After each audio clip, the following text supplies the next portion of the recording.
Base and titles. Base and titles. Base and titles.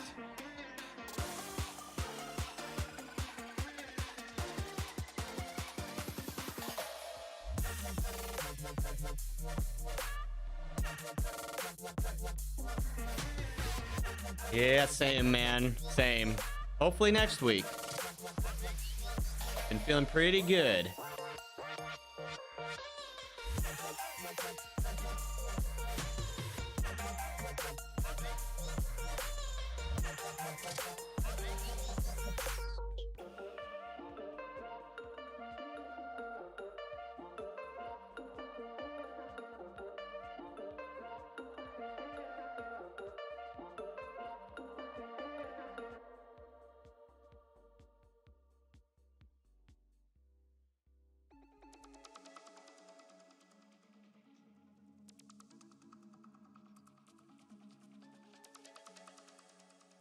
If you want to know the secret of being, you will come with us.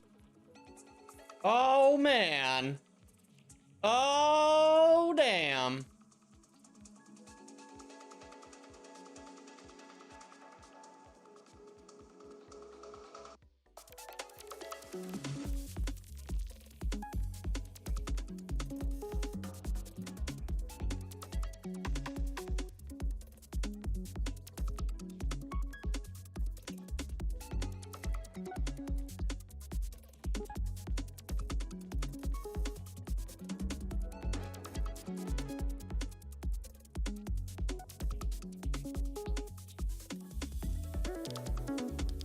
Hey guys, welcome in.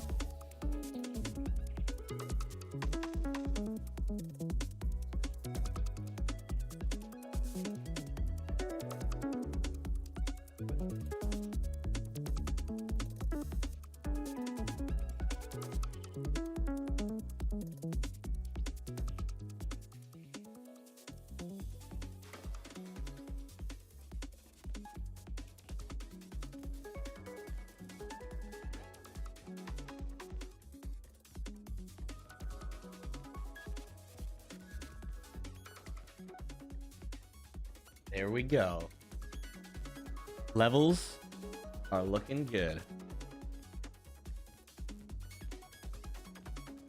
Levels are good. Hey, Marblehead, thank you for the raid, man. I didn't time that or anything. I would never do something that cringe. Brack, how you doing, man? Hey, Bite Beast, what's up, man? Good to see you. Indy, Macbeth, good morning, everyone. Eh, screw you. You don't get a good morning. Hey, Tracy. All right, guys. No, unfortunately, Macbeth is right. We are not doing the TTT today. Next week, just wait. It is going down.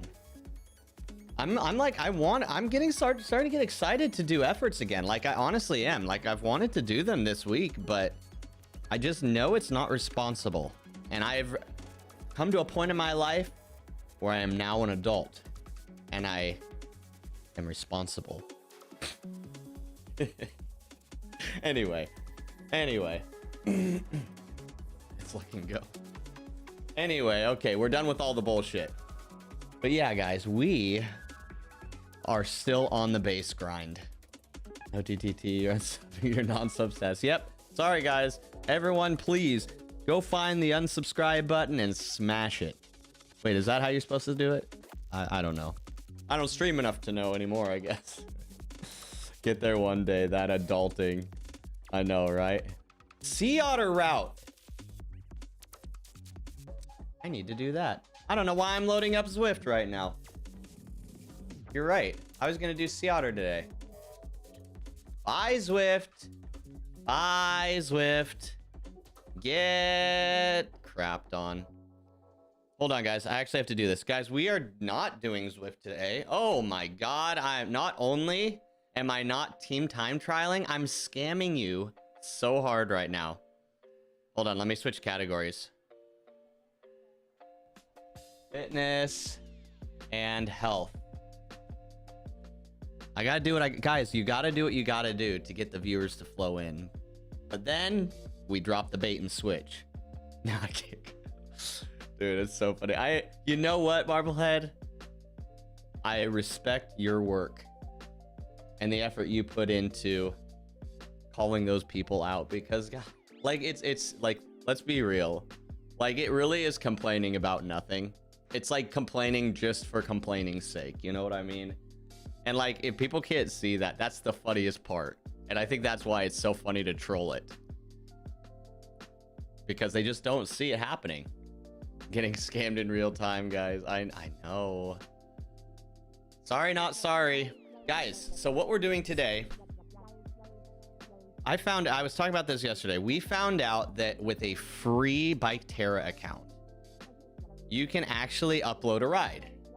Or sorry, let's be a little more specific. You can upload a GPX file and ride that GPX file within the game. And you're allowed one of those as a free rider. Unfortunately, I can't make it public. I think I'm gonna shoot the fit file or the GPX file over to Clown Prince. He said he would be willing to host it. But yeah,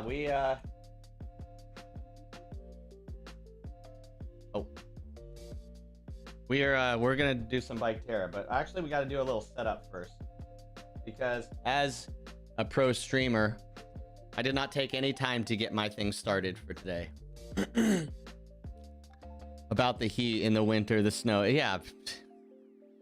It's like, what does complaining about it do? Absolutely nothing. And the thing is it's like, it's kind of reflective of these people a little bit, right? It's like, it kind of like tells you like, this is what the people focus on. Like, hey, whatever. Luckily, we don't have to focus on that. But we can laugh at people who do, right? That's the important thing. But we can laugh at people who do. It's just life, exactly. It's just, that's the thing, it's just life. Oh, well, whoopsies. Hold on, I need to turn on my chat. Okay, I think chat should be working now.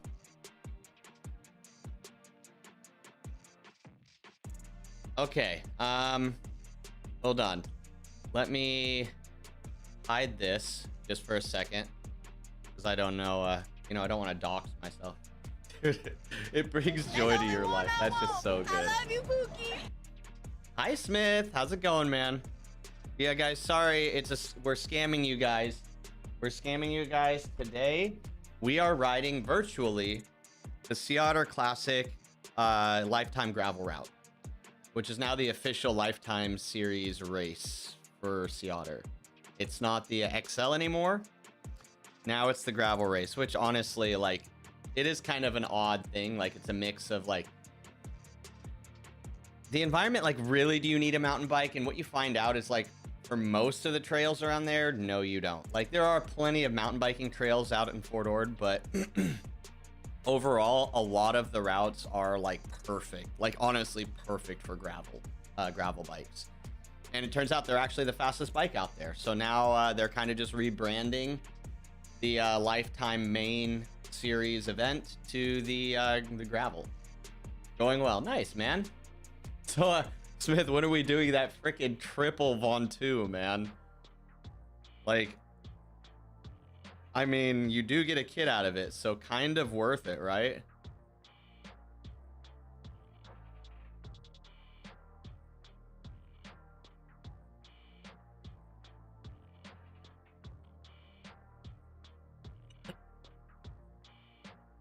Okay, I'm signing in. I'm signing in. Oh, what the hell?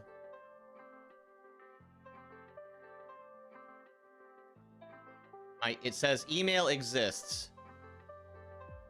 Thank you. Yes, I know it exists. I guess I didn't have the right password. I made the mistake of signing out of my Bike Terror account.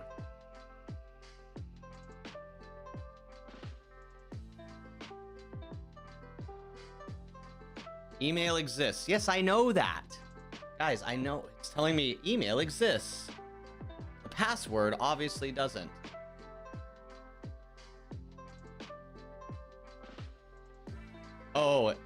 Oh, I'm in the sign up page. Just use your account. Well, I have an account. Might as well just use mine. Hold on. I think I'm just being dumb.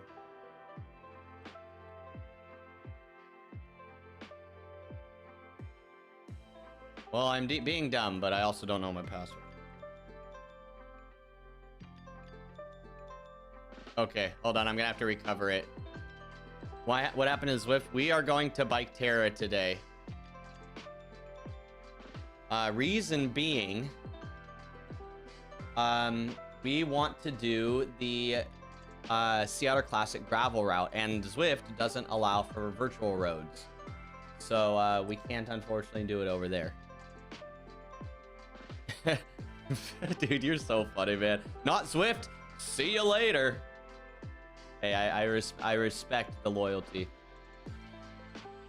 Oh man, do I really have to now? I have to access my email. This I just opened a can of worms, guys.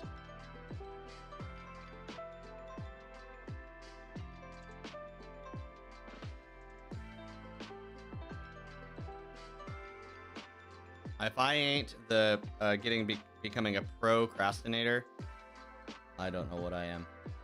If you're just base trading, you won't really miss anybody's numbers if you don't have an account. So here's the thing, it would be just as difficult to get onto your account, man. Because I'm on the Mac. Well, maybe not. Hold on. Let's just do it.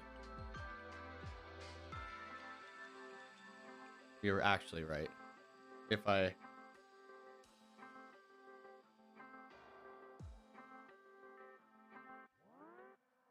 There we go. All right, yep. We'll just do your account. That works. Fine, you're right.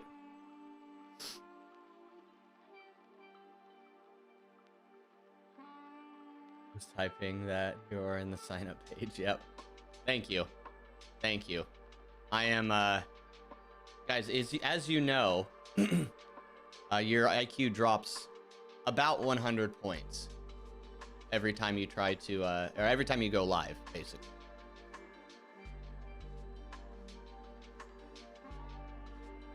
All right, here we go. Hopefully Zwift let go of my my connections.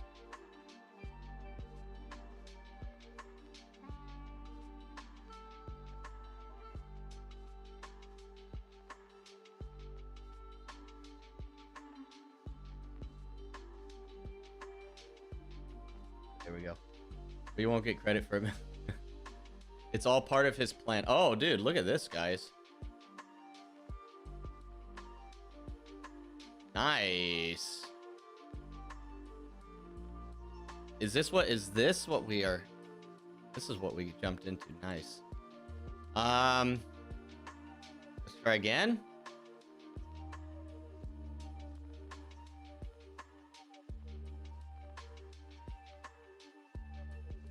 Anybody know what's going on? The purple screen of death is all I see. Give you a job, dude. I wish I could. How good at you are holding a camera? Actually, how good are you at holding a camera?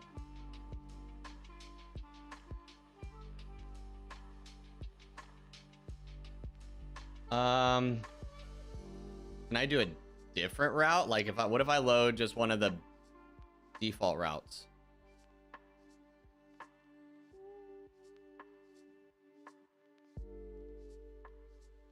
Yeah. How's it going, Pitbull? Good to see you, man. Sorry, I'm a bit distracted. I'm a bit distracted.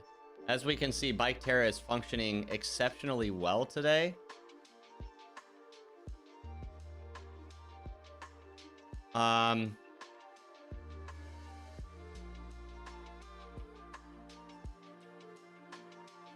none of them are working. Probably a security prompt hidden somewhere waiting to know if you should give the site Bluetooth access. Yeah, probably.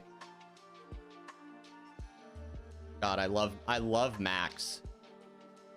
I love that, don't you? That's like my favorite thing. I never mess with system settings on a Mac.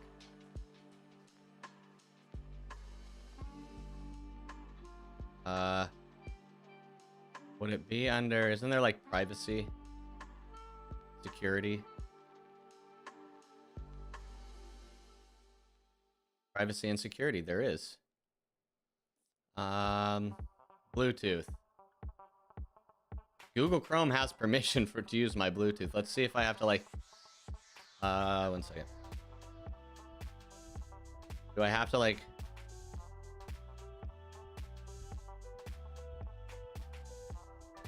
Chrome? Oh, wait, no, I'm on Safari, aren't I? Wait, I'm on Safari. Yeah, no, I'm on Chrome.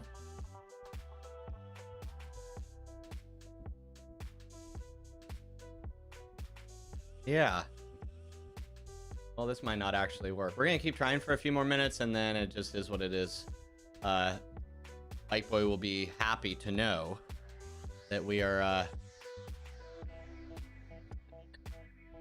be happy to know that we are might be going back to Zwift. Okay. Hold, guys. I'm resetting the Bluetooth permission.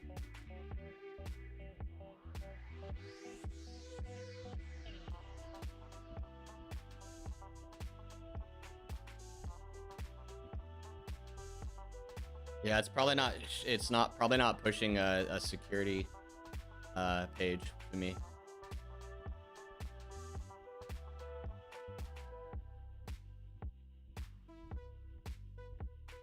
Yeah, I don't know if this is gonna work today, guys. I might have to diagnose this and then come back to it, unfortunately,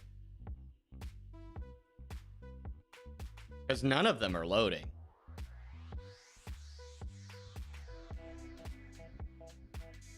Like even the base routes aren't loading. Yeah, it's probably not pushing a permission.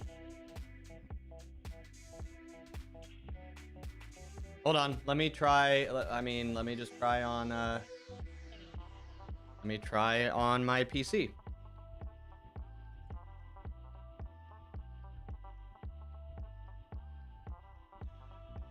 Hold on, guys. I'm gonna just try on my PC.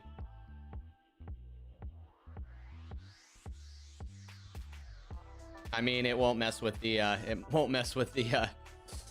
the fidelity of the stream too much, will it? Just reboot all the things, and when it doesn't work, hit something with a wrench. You must be an IT specialist. Yes, you are. You're a professional.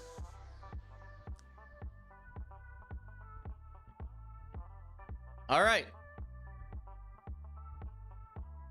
All right, hold on, guys.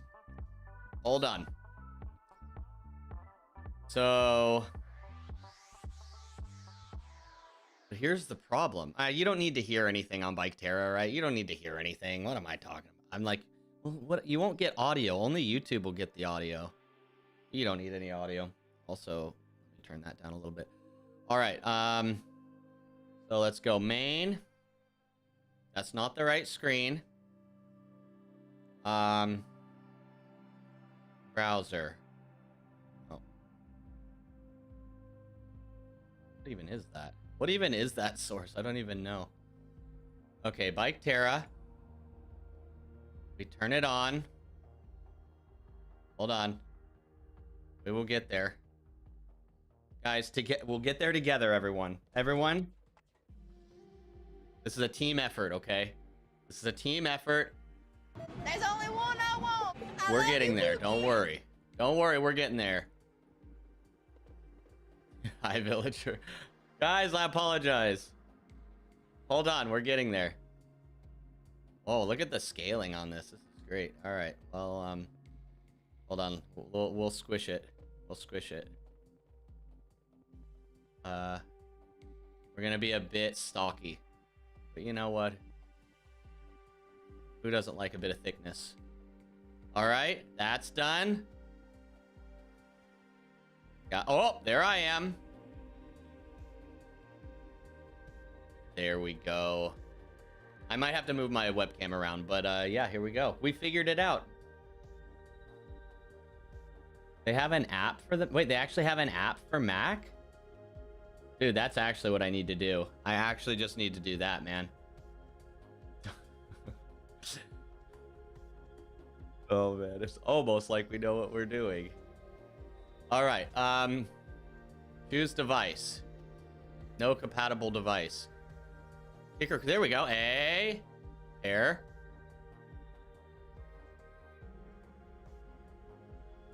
That work? It worked. If you want to know the secret of being, That's you will come with us. Hi guys, what's up? Welcome in. Sorry, we are playing around with some fun things today. So guys, anybody who's just stopping in, thank you for your patience. We are checking out the gravel route for Sea Otter Classic, which I now have uploaded to Biketerra. Unfortunately, it looks like we are melting through the road. I don't know why, but you did a race. How'd it go, man?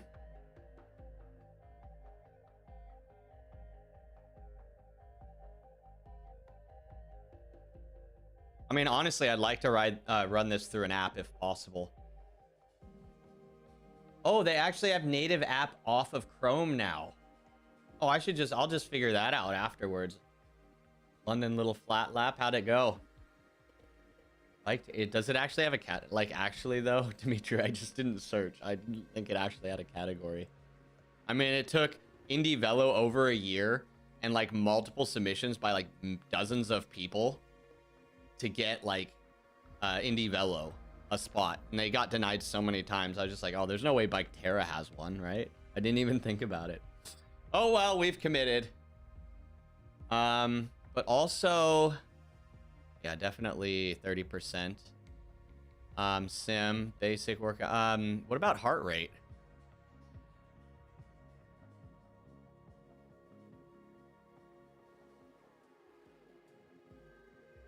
Oh, it's bridged. What am I thinking? Right? It's bridged, but it's still coming up with 0. All right, should we try this out? I did finish. I wish I was that smart.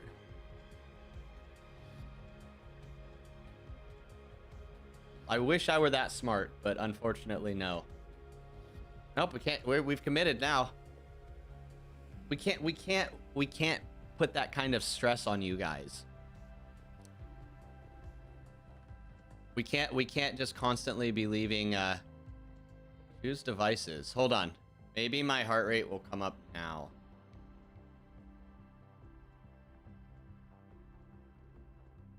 Zwift could have captured my oh, there it is. Okay. Hold on. Okay, 65 BPM, we're good. It's showing up. Look, I immediately got excited and it bumped up. 67. Okay. Yo.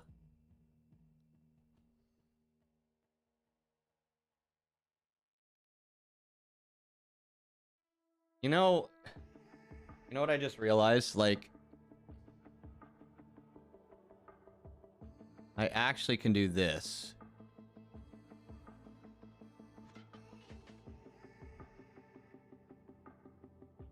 Yeah, that's actually better, right? That's way better. Shall we, or shall I keep stalling? It's 25 minutes. Damn, that's actually bad. Okay, let's get going. That's actually really bad. Does it work? Here we go, guys. Guys, look, we found our own little trench to ride in. Here we go, guys. The game is functioning as it should be. Don't you worry. Nope, this is all part of the game. Don't worry. Told you. Told you. That looks vicious. All right. Actually, though, is there different angles? I haven't done this in a long time. There we go. That's the way back, guys. These are actually at the same level, so obviously the GPX file wasn't perfect.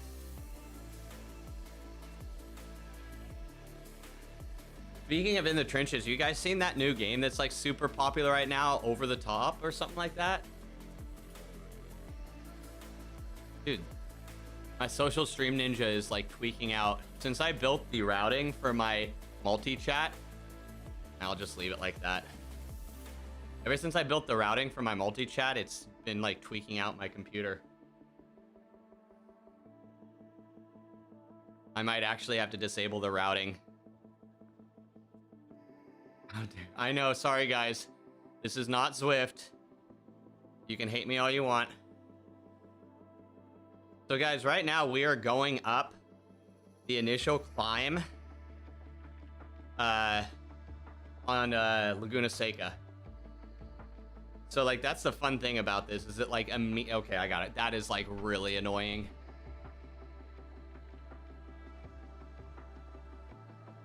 That is like actually really annoying. Where's my social stream ninja?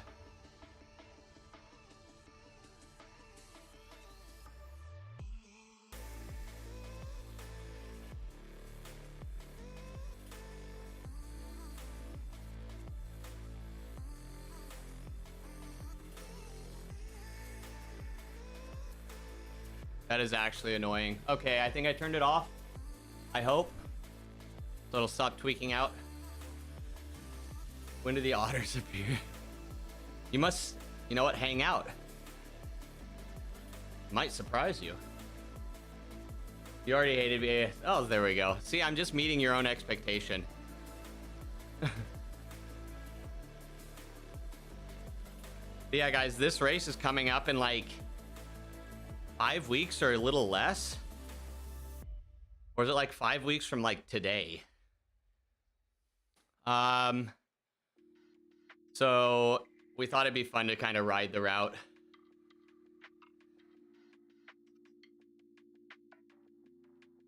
But yeah, it starts immediately with a 300-foot climb, like immediately out of the gate. But yeah.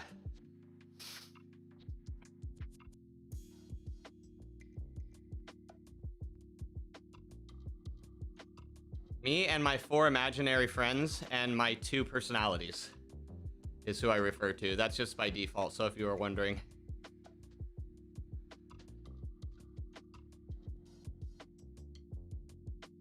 But you know, actually the cool thing is I can see the gradients of these right now. But yeah, you go up the climb and just before the corkscrew, you turn off onto the gravel. Yeah, but it's actually, dude, the start of this race is actually kind of wild because you have this like selector right away and most people, you know, aren't warming up necessarily, but like the advantages of like taking this quickly and getting ahead of a few hundred people, like the descent is no fun. Well, it's no, what I mean, it's fun, but it takes a lot of fun out of it dealing with huge crowds during the descent. Deadpool, hi Deadpool, how are you? Good to see you. How are you doing, my friend? Oh, I also need to change my multi-chat so it doesn't hide Twitch anymore. Hold on. There we go. Now Twitch should come up on screen. I hope. This is real life. Yeah, this is a real route. Recovering. Have you never seen Bike Terror, man? Dude, this is where it's at. This is so it has an app I actually just found out today.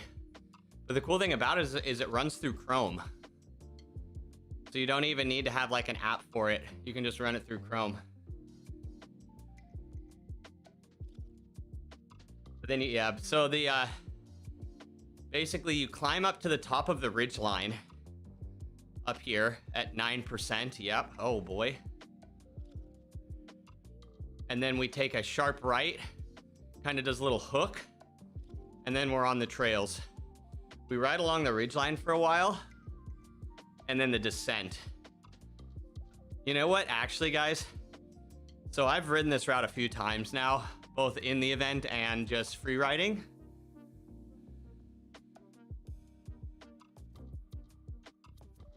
And, oh, there's a problem. I don't have shifting. That's actually a problem. I might have to turn down trainer difficulty. 12%.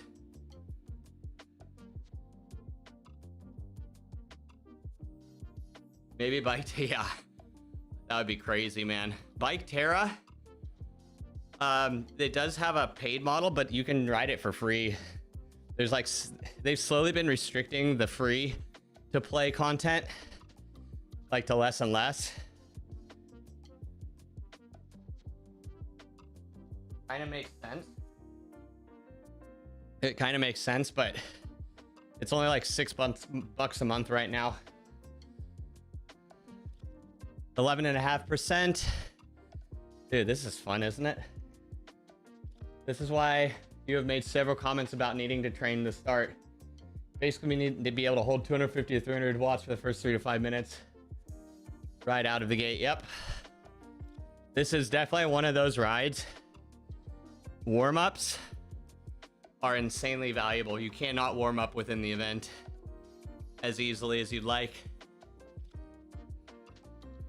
When you get to the ridgeline, it's really fun. It's basically just like a roller coaster, small little steep bumps, but mostly it's like this like high speed, slightly downhill thing. Yeah, you can only upload one IRL map. Yeah, that's true. For the premium membership, though, you can do unlimited.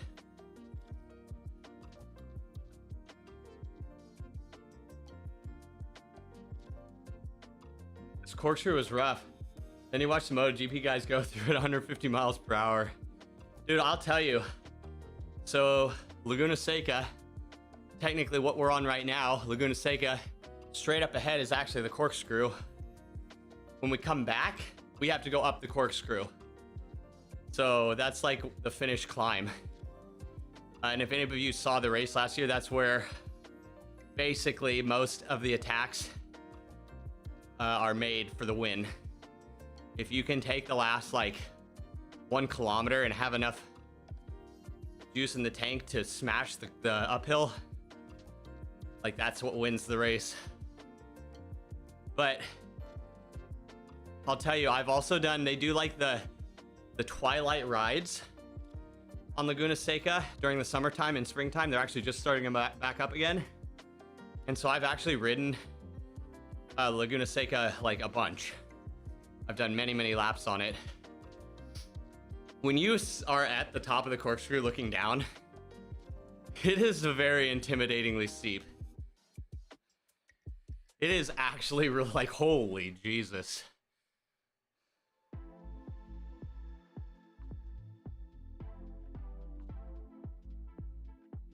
You saw IndyCar's race there in the early 80s. Dude, this track is gnarly. Laguna Seca is actually a gnarly ass track. Nice part is there's a really good downhill right after the first climb out.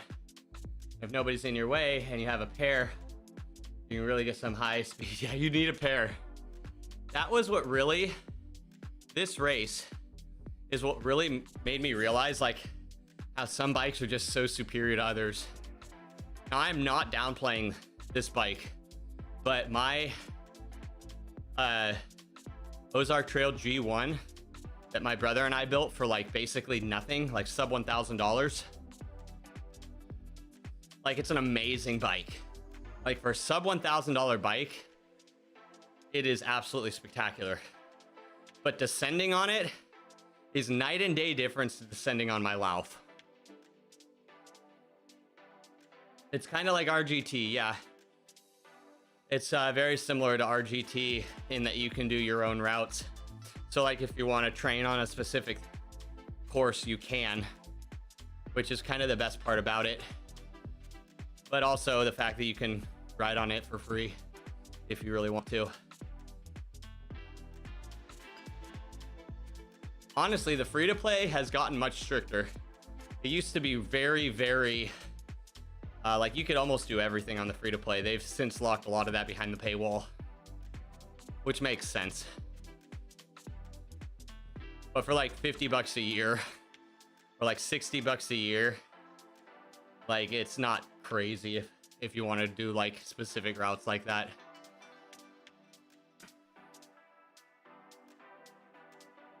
But I'm doing this event on this exact route in like 4 or 5 weeks. So here we go, guys, fully up on the ridge line.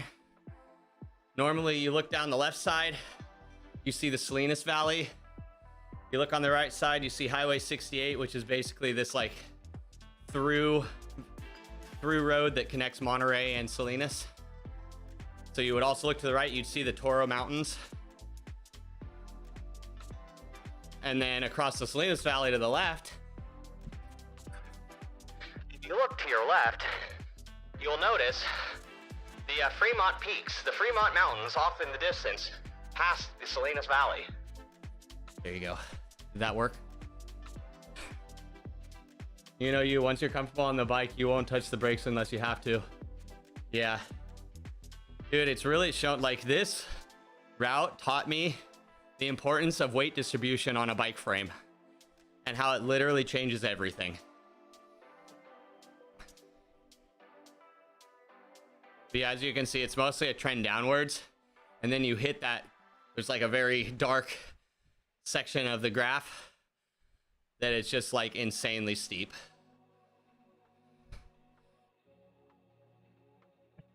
You just have, and honestly, if you're in a pack, you have to send it. Like it is safest option is to actually just send it.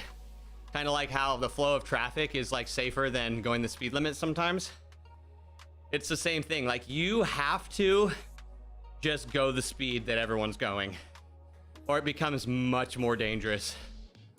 These roads in real life that we're on have a lot of very loose gravel, and especially on the downhill where a lot of people don't ride these steep sections like regularly, there's only like 1 or 2 lines ever that you can take. Dude, Tracy, does this not kind of actually look very realistic? Like, let's be real. Like seeing that road go up in the distance past my avatar is like exactly how it looks in real life. I'm actually pretty impressed by this, to be honest, guys. We're going to rebuild the G1 to about $2,000, and it'll be an extremely nice competitive bike. It'll also be around 8 kilo. Yeah, when we get a hold of, when we put that Ritchie fork on it, I think it's literally going to transform the bike. I really do. I think it'll transform the bike.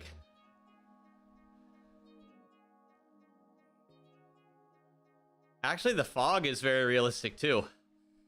This ambiance is exactly how it would be in real life.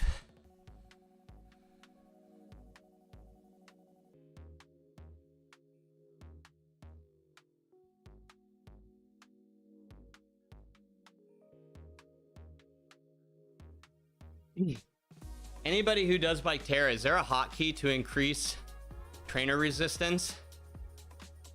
Like, can I just virtually shift on my keyboard right now?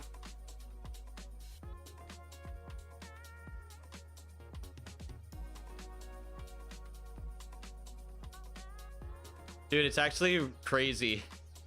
This is like, the environment is literally perfect. Like, this is exactly how it looks. You're a hotkey. Oh, geez. Thanks, I moisturize.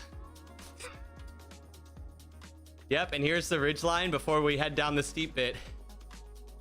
Steep bit comes after this right leg, or this right hand turn.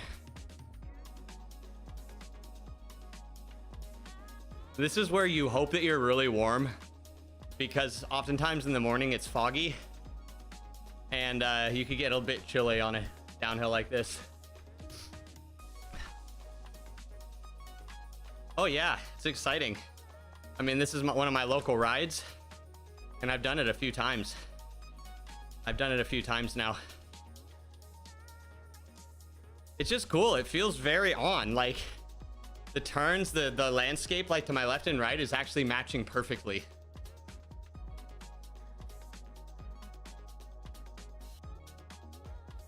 Cookie, you're in the desert. We're in the desert so we can have dessert as a reward. What's up, Whiskey P? Dude, how have you been? It's good to see you. We are riding the Sea Otter Classic / Lifetime Series gravel event on Bike Terra here. Paying, unfortunately, I don't think they ever will. Honestly, if I were to be completely honest, I don't think ever. I think that is just as likely as Zwift actually making Zwift rowing. I think we will see Zwift rowing before we'll see virtual roads. All right, here we go. Here we go. We non-Zwift screens every once in a while, yeah. Hey, see, that's the thing, guys. Like, we all know Zwift is the best, right? We know Zwift is the best. But come on now.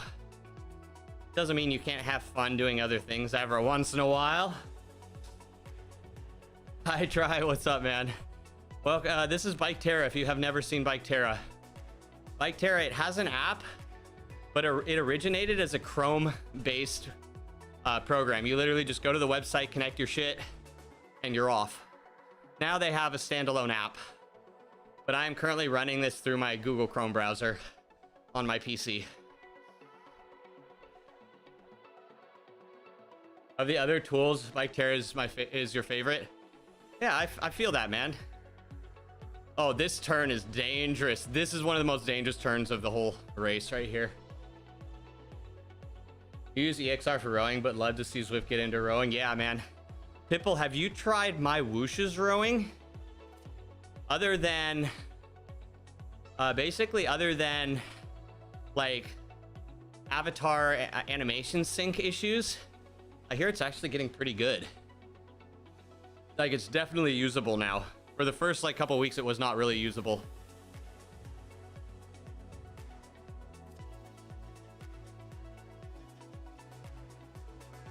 Might be a mistake.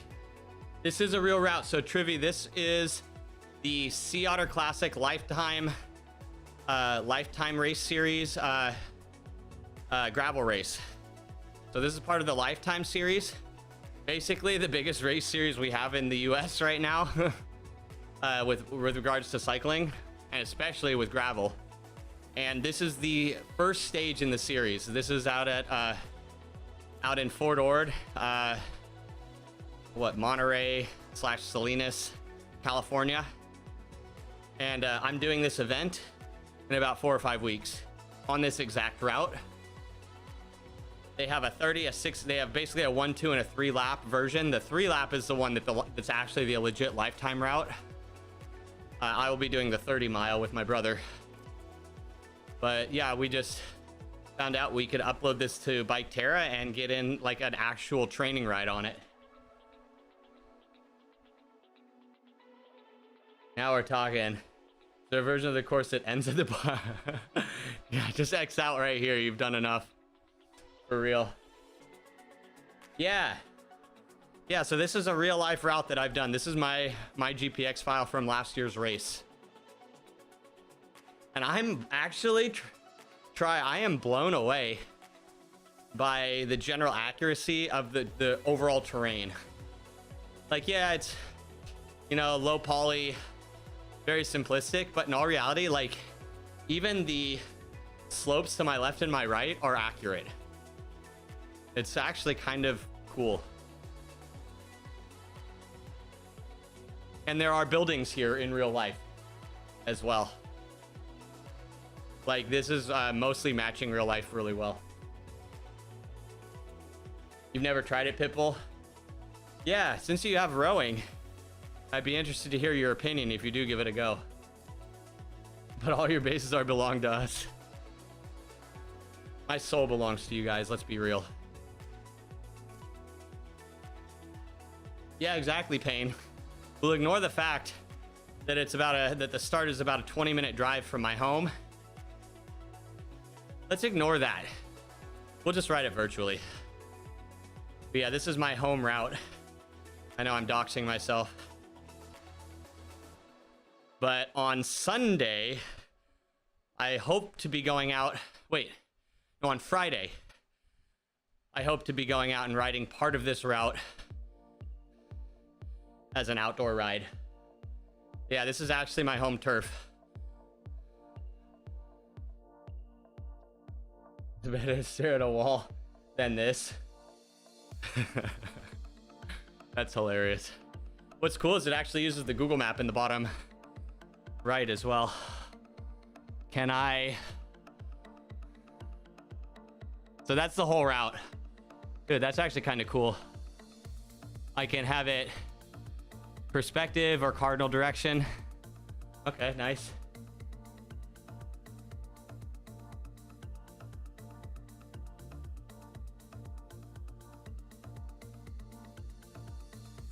Did somebody set us up? Is that bump? Wait, B, P, and B, what? Sorry, my brain's shutting off. You spend all day in an industrial unit for FedEx to deliver. What odds would you place on them actually delivering? FedEx? Low. If you had said UPS, then impossible. No, I'm just kidding. No, FedEx is a little more reliable. You're lucky you don't have to deal with our United States Postal Service. So I think that's a pretty common trend in most countries, right? I don't think it's exclusive to the US Postal Service.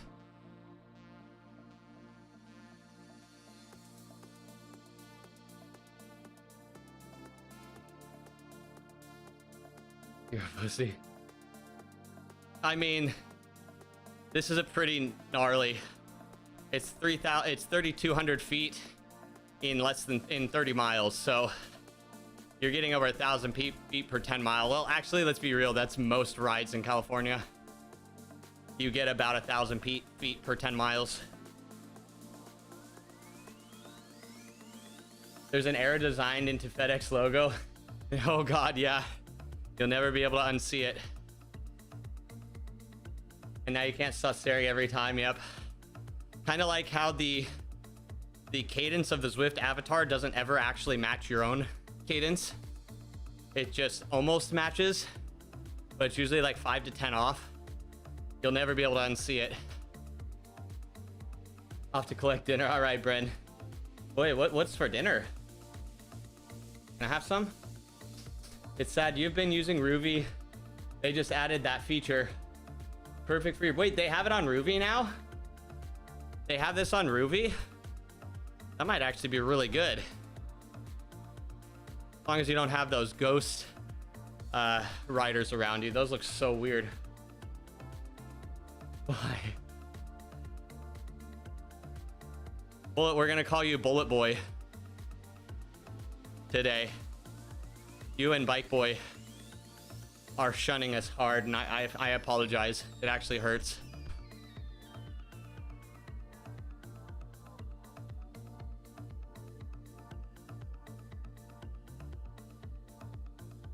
You know, another thing about this, guys. Actually, let me move. Now that I see this, let me move this over here. There, that's better. Now you can actually see the metrics. But I will tell you, they can you switch? Is there like a gravel bike? Am I just being dumb? Because I am on a gravel road, according to the game. I don't know how it affects the physics.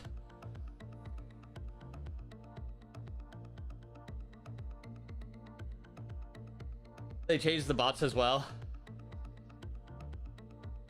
Early 80s, you lived in Monterey. And near Spreckles, no way, man. Wait, really? I've lived in the Monterey area most of my life, other than for like school and things.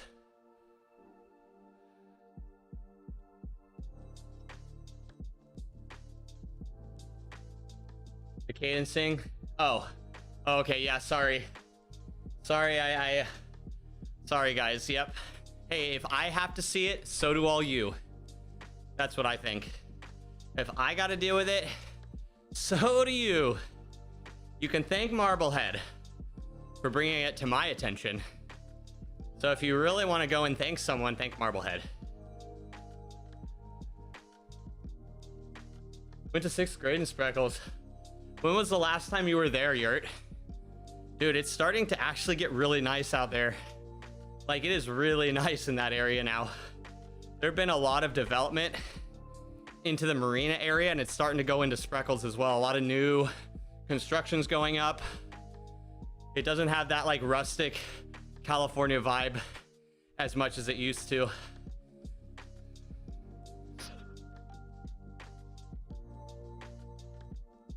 Michael runs a tight ship, a firm line in the sand with the bike gaming content. Yes, sir. He has his ethos and he sticks to it, which I very much respect. Which I actually very much respect. Zwift NES version, basically.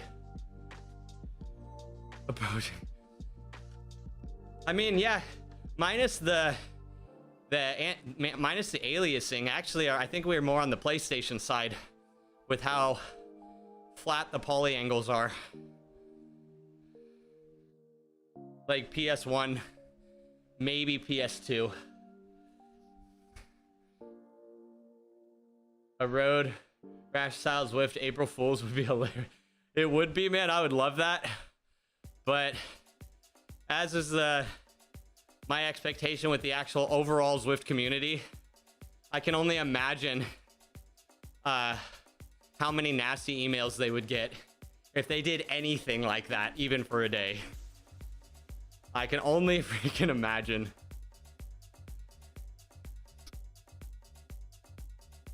You used to live over to that elementary school there in Spreckles, all their furniture and things that were on a pallet.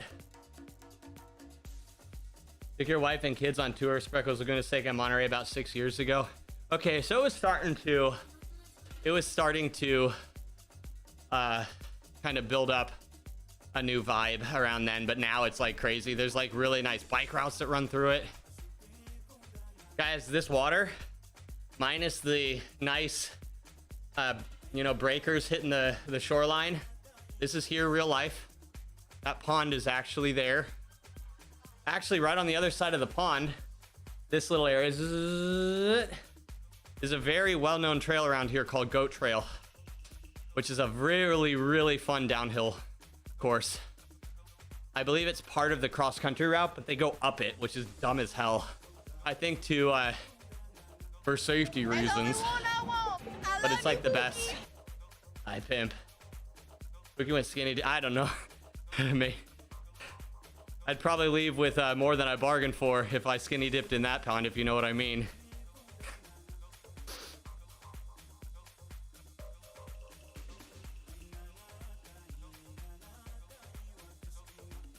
So yeah, I think 6 years is relatively recent.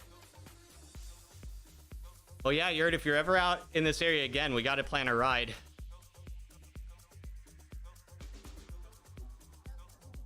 So in real life, this is a very nice climb.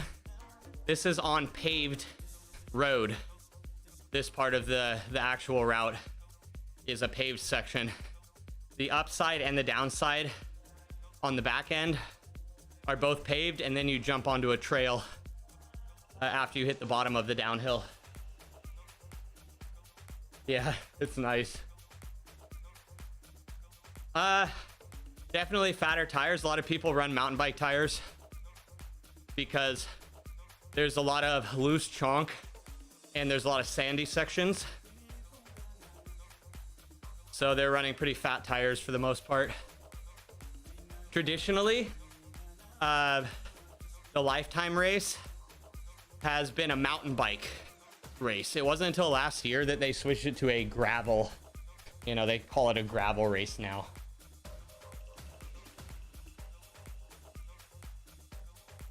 Yeah, there's some gnarly sand actually in some spots. But I'll tell you, if you get the luxury of having rain 1 to 2 days before, it is spectacular, man.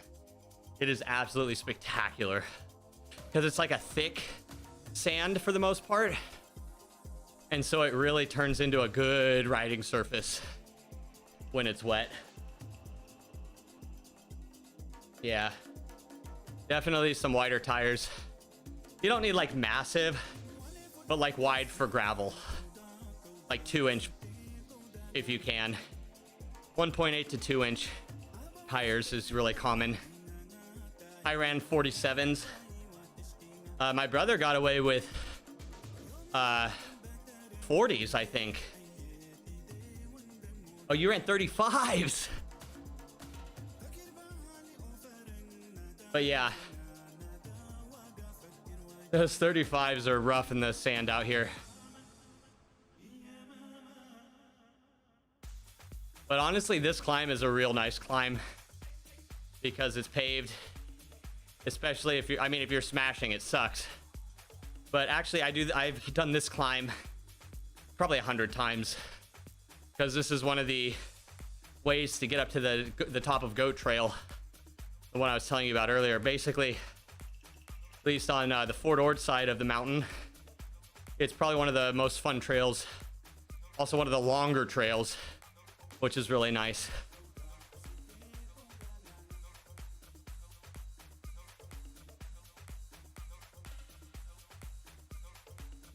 Really don't want to think about what that means. Smart man.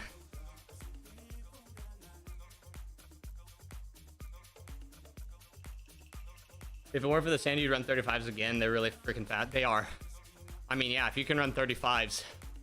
I mean, we've kind of come to the terms that for most gravel events, yeah, bigger can be mostly better, but faster is not necessarily guaranteed above like 32 to 35 mil.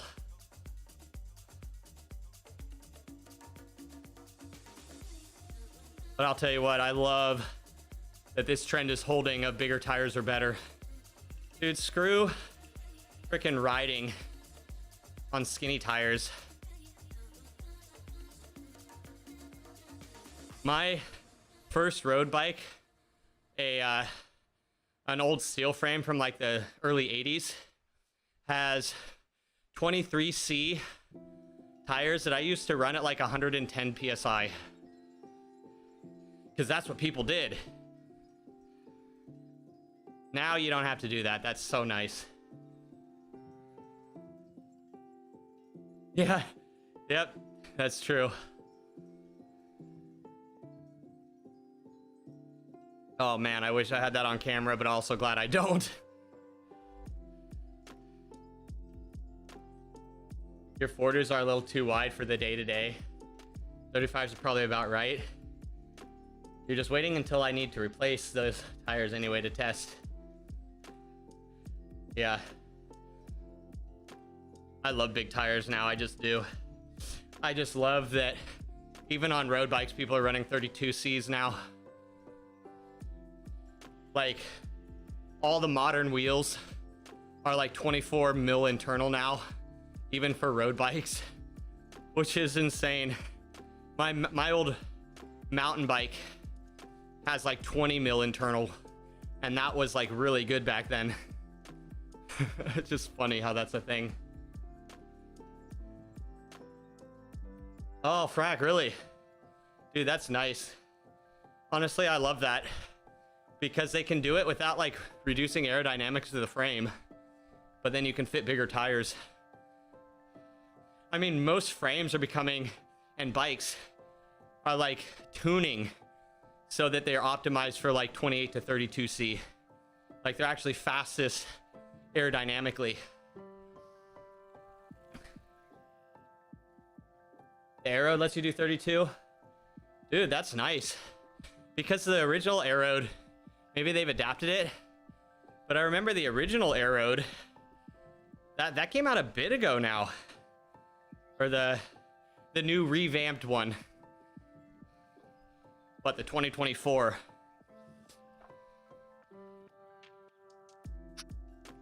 that everyone was like raving about.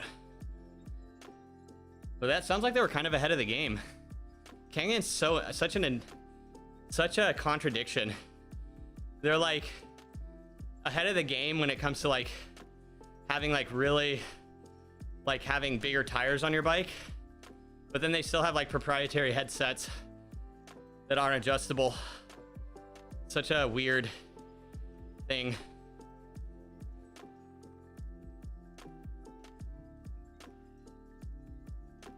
Breaks the rule of 105. Wait, what's that?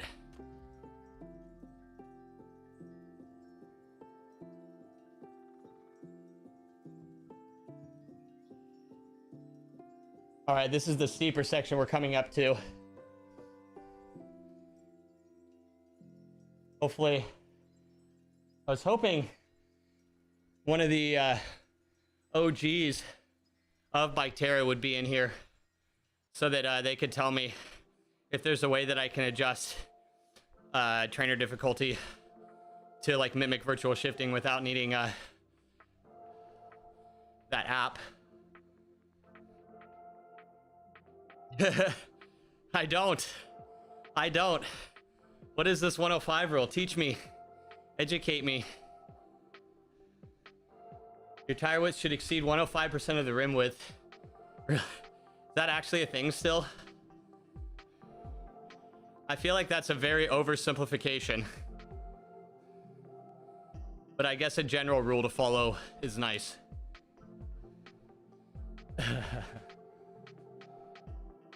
Basically, you don't want a tire light bulbing too much where the airflow isn't recaptured. Dude, I'll tell you, that light bulb effect is real.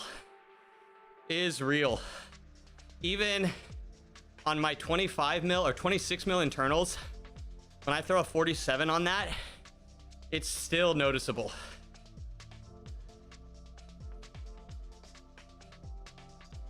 Came with 32C.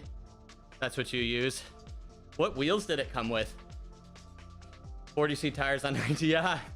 I mean, let's be real. We've been running 2.5s on 19 mil internals for many years on a mountain bike.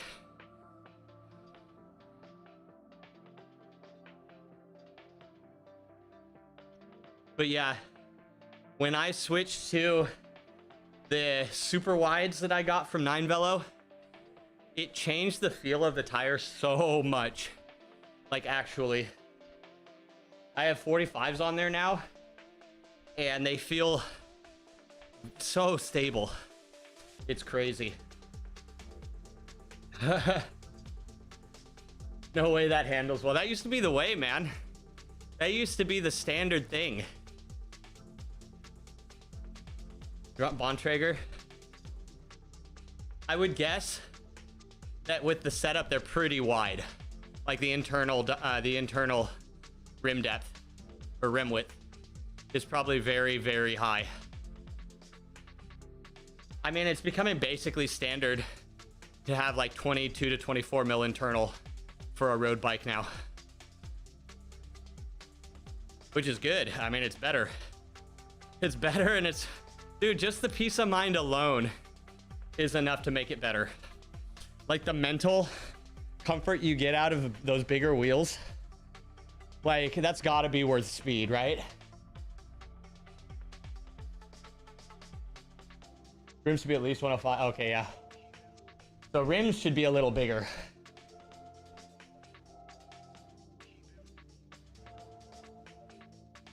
Definitely still not the case on my 45s.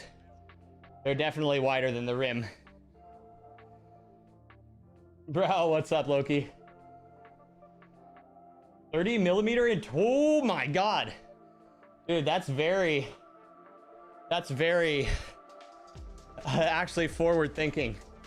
You have a wheel set that will hold its own for a while now, if that's the case. You got 20 minutes? Great. Thank you for spending your 20 minutes with us.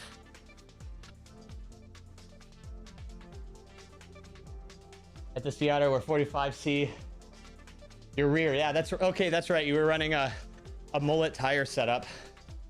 I remember that. But now I'm glad that you're going to be running something bigger in the front, because I think you found out that actually is very significant. So in real life, guys, this little hill right here, the top of it is the start of Goat Trail. And then it goes down this. So normally I stop here, take a break before this nasty sandy climb that's short but very evil that goes up that.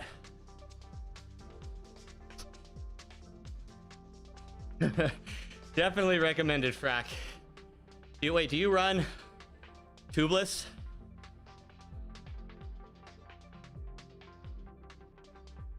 Tubeless, I have a very love-hate relationship with tubeless. 25 rim width? That's still very wide, man. Like 30 would be insane, but 25, 2 years ago, 25 was considered standard for gravel, where they expected you to have 40 to 45C tires on.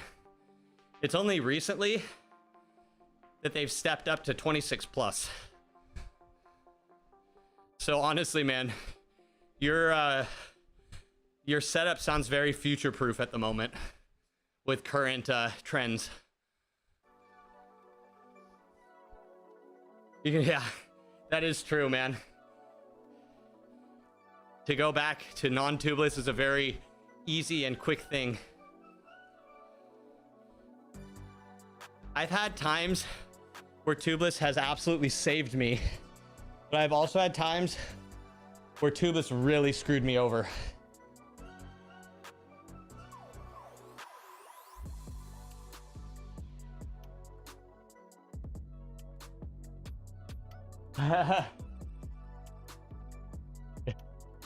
Yeah, you'll have to go to some archive to find the specs. That's for me with my bikes. A lot of them are very old now. So to find like, oh wait, what was the spec on this? Can be annoying.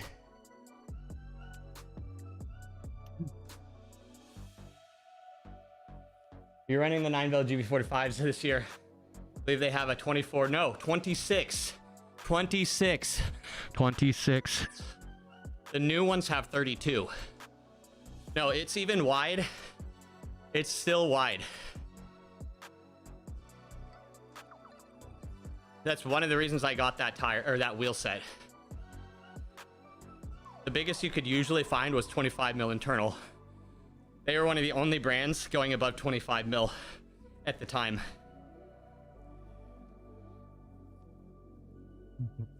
Macbeth. Oh man.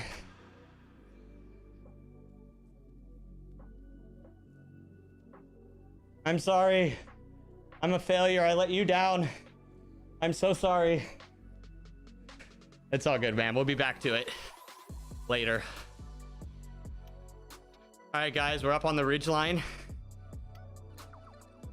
And now, normally this is still a paved section all up here. But I'll tell you, there's a lot of sand on the road. And the road is very weather worn. So you go along this ridge line. Now, normally if you're mountain biking, you probably wouldn't go down right here because this is a downhill on tarmac. There's a route that goes to the left and continues along the ridge line. But as you can see, we start going down.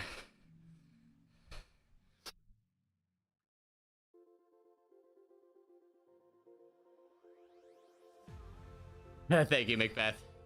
Thank you, man. Always happy to have you here, dude. You burped your tubeless front tire going around the corner a few weeks ago, resulting in a slow leak. It's tough. It really teaches you that there really is no better option. There's just the best option for that ride. And it's kind of refreshing to actually see it play out in real life, because people preach like, oh, this is the best. You know, this is the best. That's the best. And it really comes down to, well, what are you actually doing? I mean, it's good to have like the generalities, like when you don't have the time or ability to like build your knowledge around it. but at the same time, it is very specific, and they do all come with their own set of challenges.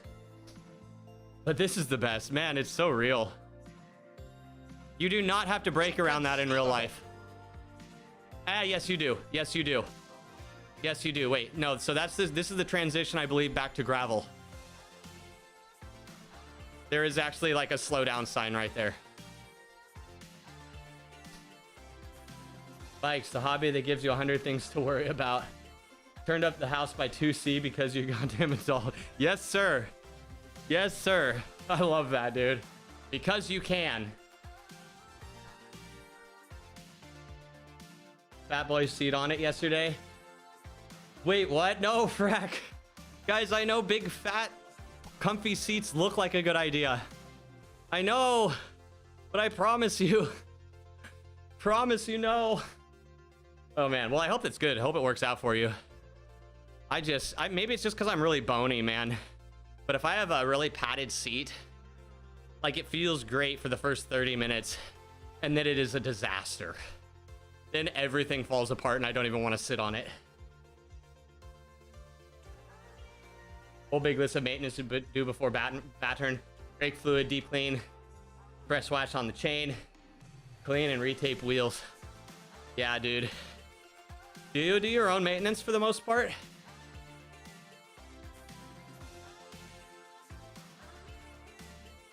Solid rubber honeycomb.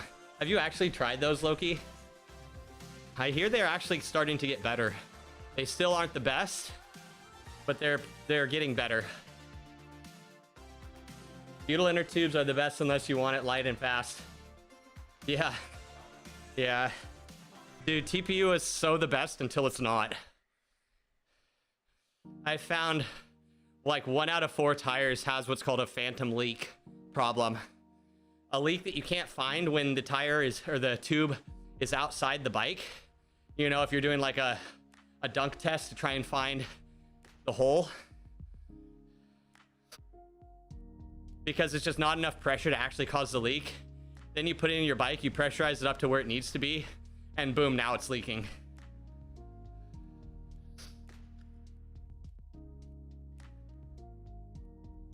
Oh, okay. Oh, never mind. That might actually be good for you, dude. 145 to 155. According to those little seat pressure tables that you test your sit bone width, I should be on like a 138, but a 143 still feels all right. Maybe just because I've not spent time on a 138 before. It's hard to find saddles that narrow. Actually, the old Pro Logo road saddle I have on my Lauf right now just as a trainer saddle, which I used to ride on my road bike, and I used to do ultras on that. I've done over 200 miles in a single ride on that saddle. But funny thing, I found out, oh, it's actually like a 140, like where I sit on it at least. I'm like, oh, that actually makes sense then why I like it. TPU tubes are great until you got to put one on in the side of the road without pinching it. Yep. Dude. No, I love TPU. Overall, that's my preference. But man, there's some actual proper annoyances with it. And I've tried them all. The Cycle Works, Tubolito, Ride Now, one other brand that's escaping my mind, one of the other China brands. Tubolito, I will tell you, is a no-go. Not only is the price shit, but they are really, really brittle. And I've broken the stem on a couple now with very little input of... I'm a little dude, I'm not wrenching on shit, guys. But those plastic valves are just so brittle. Then you have the Ride Now tubes that actually come with metal. But now, unfortunately, the Ride Now at the seam seems to be very common for it to leak at the joint. One that I actually really want to try is Silka's. And yeah, I know Silka, another expensive brand. But the thing with the Silka ones is they don't overlap the seam. They butt seal them. And I think that might actually be more reliable than the overlap. But another thing Guys, if you just want to know, GCN actually just did a video on the pros and cons of TPU, and I actually think they pretty much nailed it. It was actually a very good video. I think they hit the points pretty well. But you would consider weight in exchange for bulletproof? Yeah, that's the thing, man. Again, it really does come down to what is your goal and what's the best way to get to that goal. Sometimes it might be lighter, or sometimes it might be I'll sacrifice a bit of that weight for the fact that if I get a flat on this route, it's over anyway. Like, it doesn't matter. You know, because there's plenty of courses where getting that flat is the end of your race. It puts you just too far behind, and or the effort of digging back up to the peloton will oftentimes leave it so that you just do not have enough matches to finish.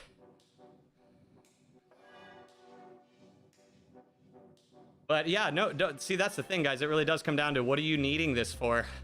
Ask yourself, and then find the system that has the best pros and cons to it relative to what you're doing. The Sally saddles? No, I haven't checked those out yet. Those SMPs, though, I know Peter rides an SMP. He loves it. I know a lot of people that absolutely just swear by the SMPs. And I'll be real, guys, I don't care about looks. Like, if it looks weird, I don't care if it feels good or feels better. I really couldn't give a crap.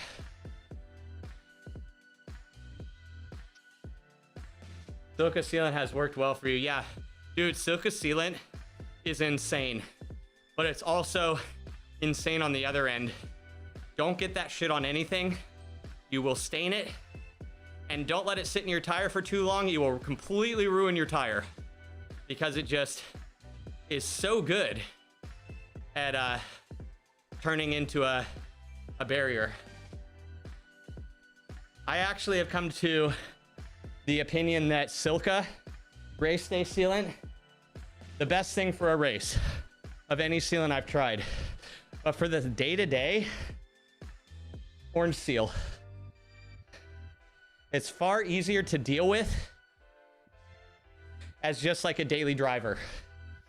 It doesn't get as, you have more time before it completely just ruins your wheel or your tire.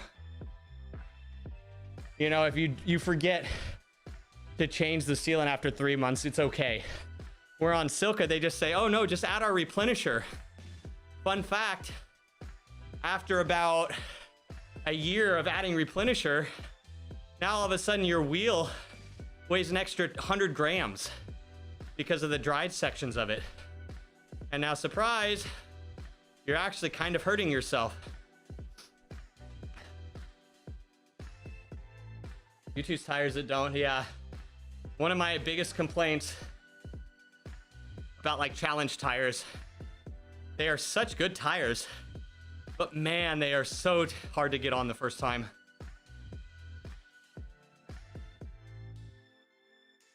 Silka latex ones? Oh no, I heard they launched some TPU ones recently.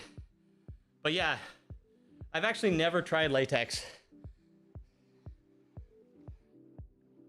You do not like the first gen Silka sealant? The newest formula is better? Oh, the injectable kind? Yeah, so that's like the biggest problem, man. You really do nail it. Is it's just, it does its job so well that sometimes it does it too well. And sometimes like just something easier, less carbon fiber, you know, mixed in with it can be really, really good. Stands, yeah. Stands is all right. Stands is all right.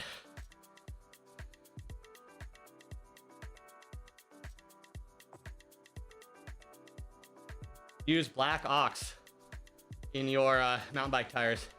You don't like Orange Seal? I like it for day-to-day work, man. Just because of it's cleaner, easier to deal with. But I bet you my opinion is based off old knowledge at this point. I bet that some of the newer formulas are really a lot better. Yeah, oh dude, frack. Dude, when you don't move your tire around and it all drives in one spot, it's basically ruined your tire. Like, in all reality.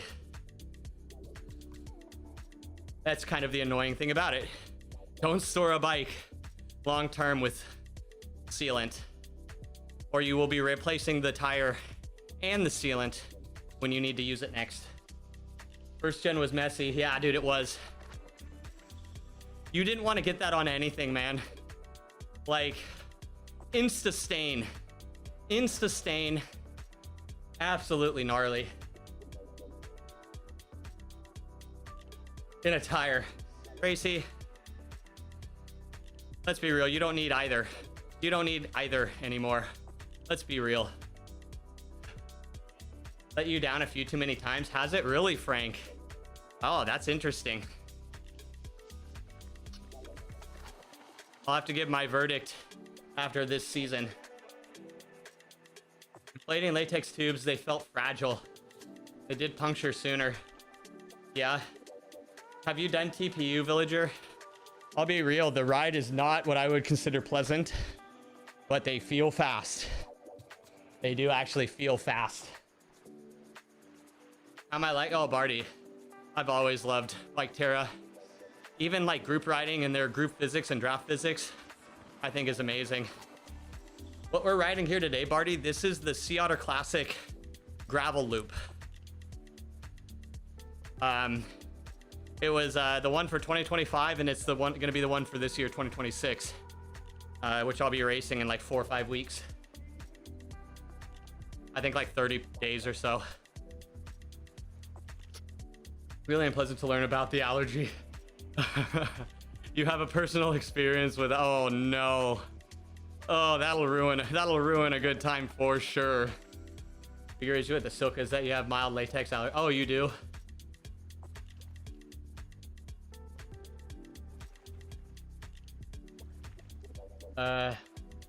Scott, there's no emoji for what you're feeling in the response to that.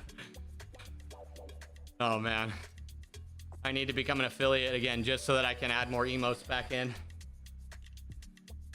You've tried Ride Now ones. Yep, exactly what you said. Also had the middle seam leaking issue. Yep, it's a thing because it doesn't stretch well. It's not elastic in the same way butyl is. It is conforming but not really elastic. But unfortunately, once it conforms to a larger size, that's the size it is from then on out. You actually cannot use, like if you use a TPU in like a 45C tire and then you try to put in like a 40C, it's not gonna like shrink down to that size anymore, unfortunately.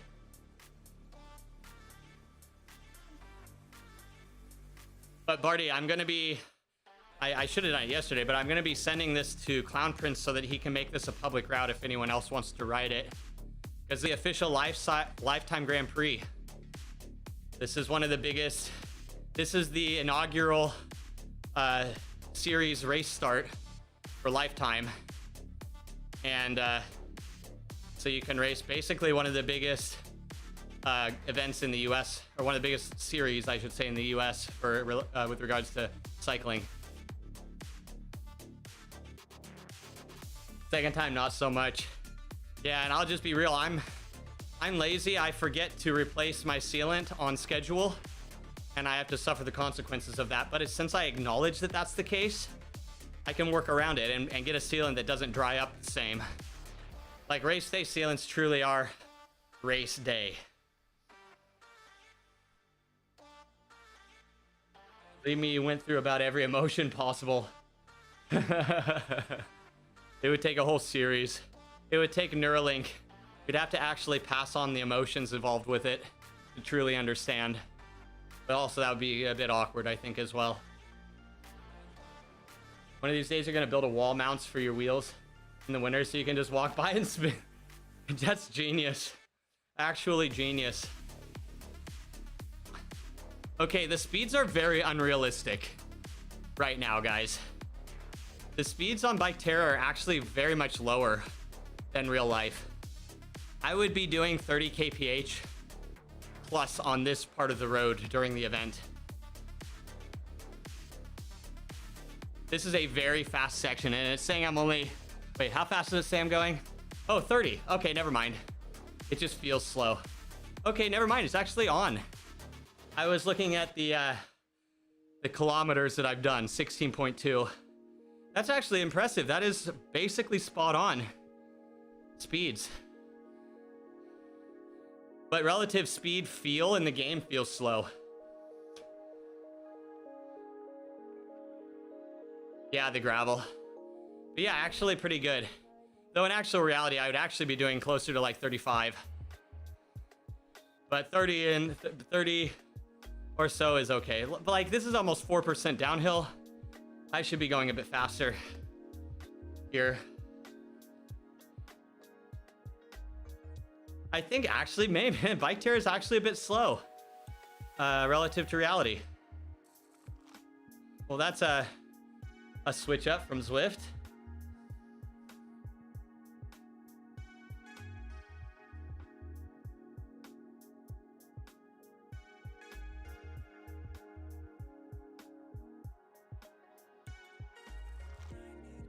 Here's a fun little kicker in real life.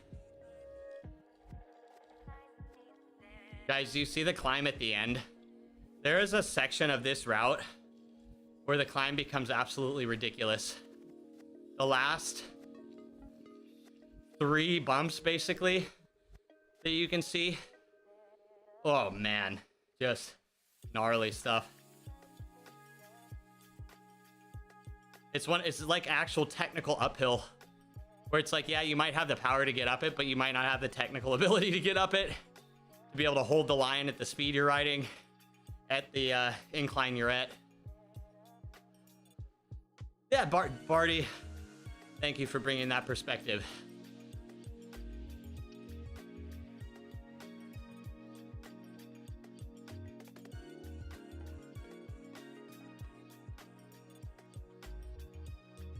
This is a spot up here. Tracy, I wonder if your hoodie is still up here. This is where you left your hoodie, I think. Up at the top of this bump.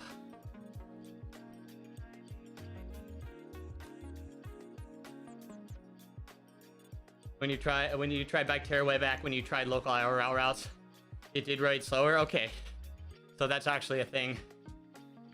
Very muddy, it can be.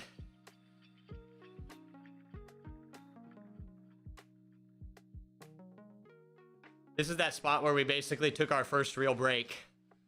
Coming up. Moldy. Oh yeah, the hoodie. Yep. It's definitely a cool start. If it's a normal Monterey day, the start is very chilly compared to after about 30 minutes into it. That uphill is just not enough time to actually really get warmed up. And then you're immediately into the downhill. So you basically lose any sort of warm up you would have gotten from the uphill initially.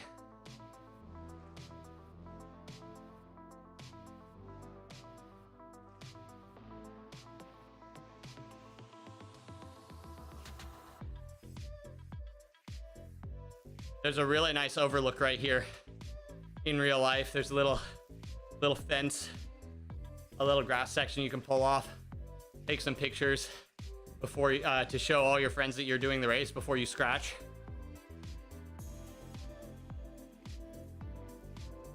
I think that's why my GPX has such a sharp turn here, because this is where we kind of pulled off the road to stop. Why it has that really sharp bump to the turn. Oh, guys, it's actually so funny how true to life the terrain and just like the trees and how the golden green look of the grass. It's actually pretty funny.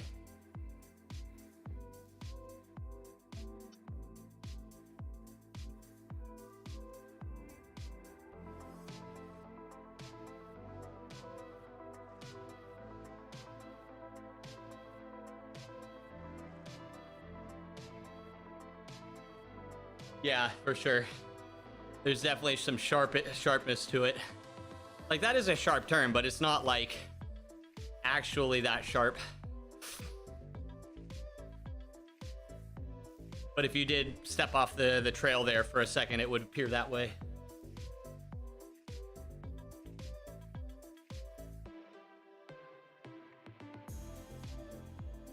Yeah, this is definitely slower than real life, but that's fine.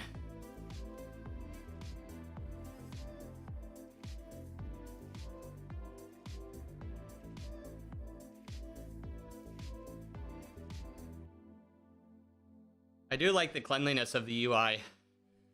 It is very nice.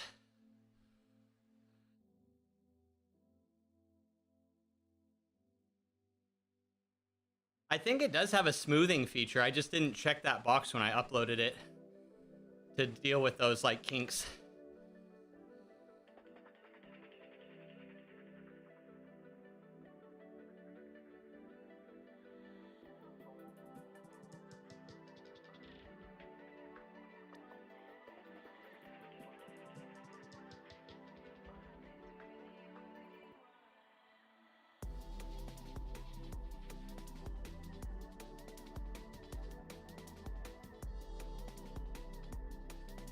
Ooh, should turn up the music so I can hear it.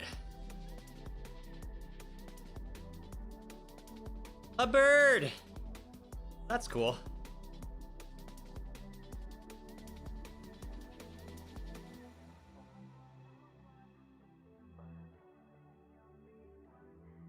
Yeah, Barty. It is refreshing in a way, for sure. Barty, do you know, is there a hotkey to increase and decrease trainer resistance? Like add the trainer bias? Is there a hotkey for that? Because right now I do not have any gears. I am single speeding this.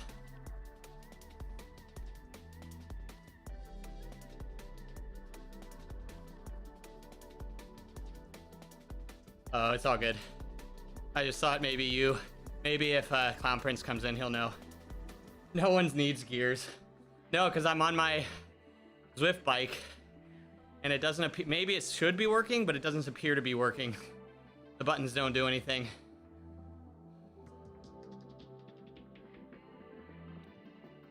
Could be my ignorance to this app. I know there's a plugin to make it work, though. Maybe I just need to get that. Yeah, Zwift Ride. I'm on virtual shifting. I have no cassette.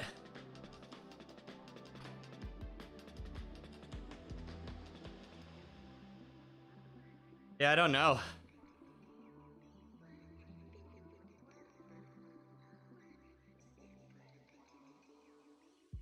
Virtual gear. Yo! Yo, we're learning, everybody. We are learning.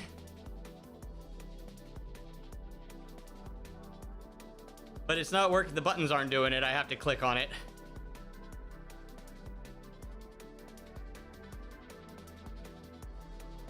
Oh, I keep braking. What about plus minus?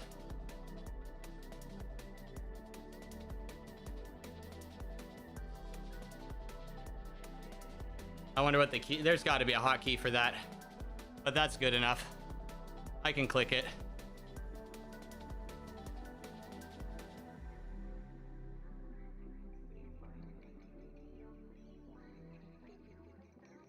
That helps a lot, though. Doesn't connect, or you just have to pair on one side, then turn on the other one. So that might be my problem. I didn't actually pair the ride. I just paired the trainer. That's probably my issue.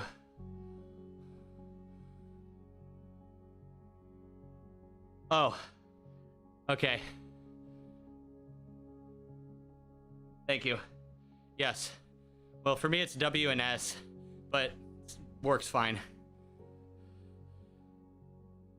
Yay, that's cool. That's good enough for now. Do the Zwift shifter sub as a Bluetooth device, and can you assign the button if you wonder? Probably. Probably.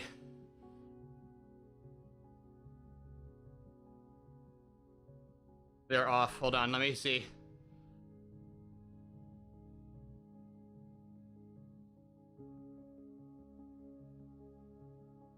Oh, my headphones are working. Let me try again, because I didn't turn them on.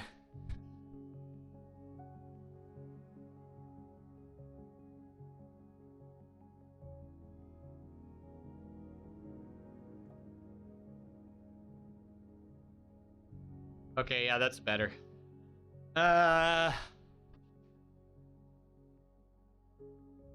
Maybe I should have done it before.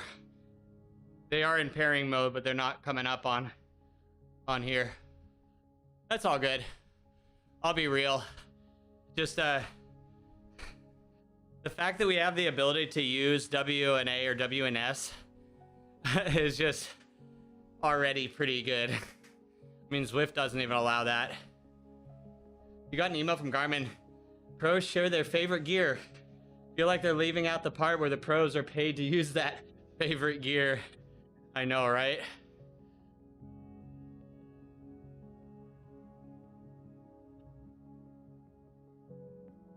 Oh, let me see. Okay, I'm gonna turn off my left one.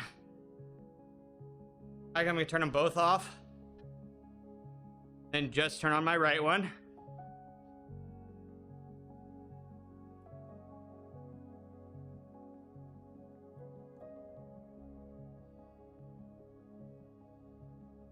I wonder if it's because I recently had it connected, like bridged through my trainer, that now it's like insta connecting to my trainer and not allowing a connection to another device.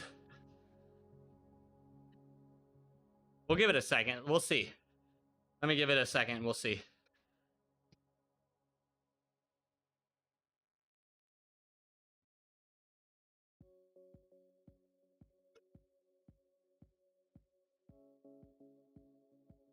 Well, I'm saying it auto connects to my trainer, to the kicker core, which might make it so that it won't just show up as another source that I can connect somewhere else.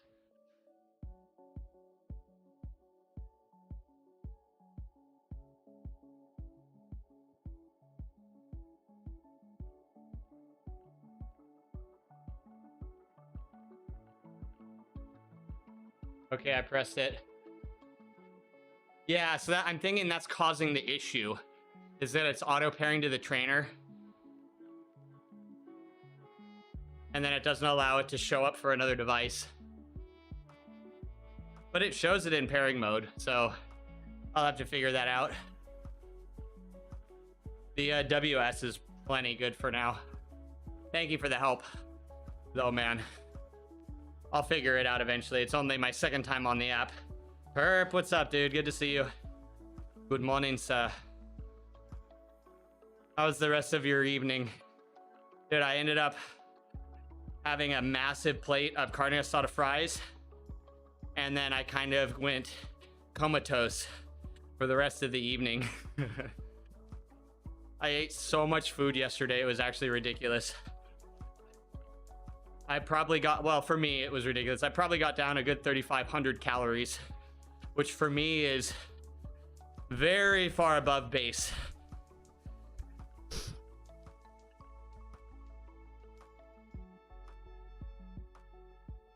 But yeah, guys, if you're just stopping through, I'll give another explanation of what I'm doing. This is Bike Terra.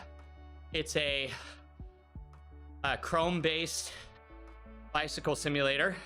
So you can just play it off Google Chrome. It does have standalone apps, but the cool thing about it is that you can upload your own rides that you can then, like that you did in real life, or that you built through a route builder, and you can upload it here to train. So this route that I'm doing is actually an event I'll be doing in about 4 weeks, called the Sea Otter Classic Gravel Race. And this is the actual virtual version of the route I'll be doing.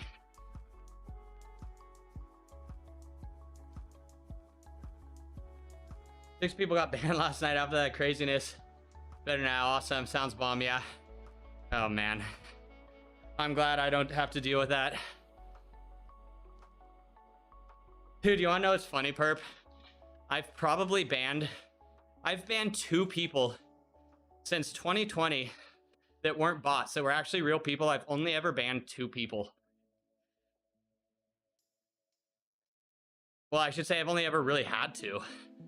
Like, yeah, I probably let some things slide that might be a little Other people would have banned for that, because I'm just kind of like that. But it was really fun. It's really funny. And now I think I have my bot set up well enough that I rarely ever get bot spam. Like my Stream Elements bot. I haven't seen like a get viewers here post in my chat in a good long while that wasn't a troll from someone out from the community. Oh yes, the shifting boys. Oh, that makes such a difference.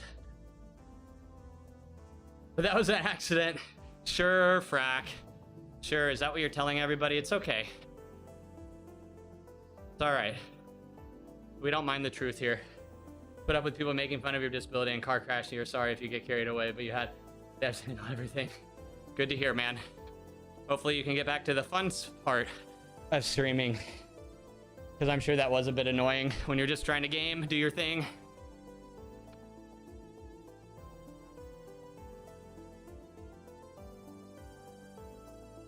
I have to ban Villager for being too nice, though. I don't know, guys. As we found with the Olympics, this whole Canada being like overly nice is actually just a front. It is not actually a stereotype that holds up anymore, guys. I'm sorry.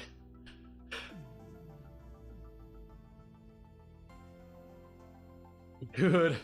Yep. Guys, the final climb.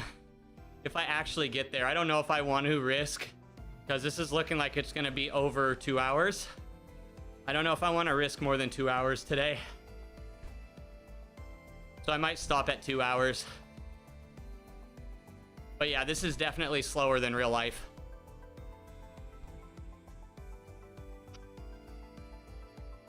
Don't be a pussy. Thank you, man. Very, very factual. Good. You make a very compelling argument. As you should. There's a joke about it, and there are jokes about it.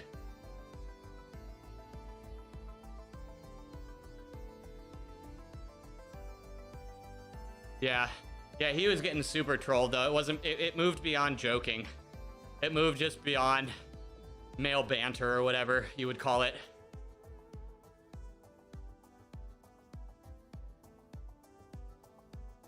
You put more effort outside than you do here. That's actually probably true too. That's probably true as well.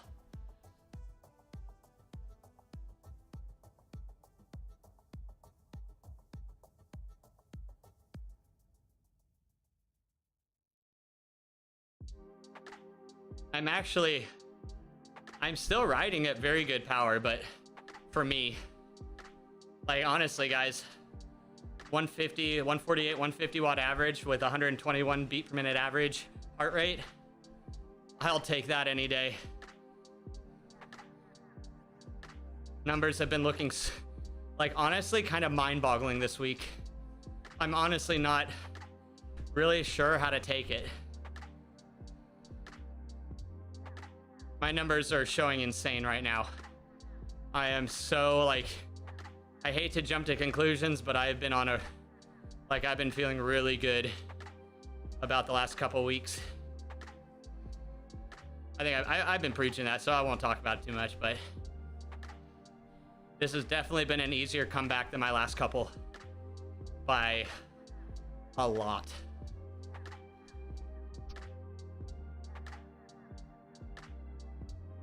Yes, sir. I know, man. I still really am hopeful, man.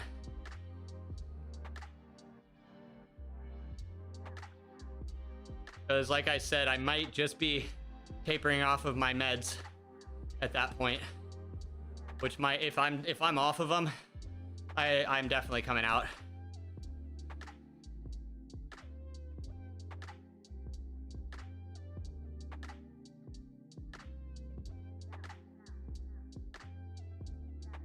Dude, I'd also like to shout out Bike Terra in the response rate from the trainer. It's getting the 10 hertz. It's actually reading the 10 hertz.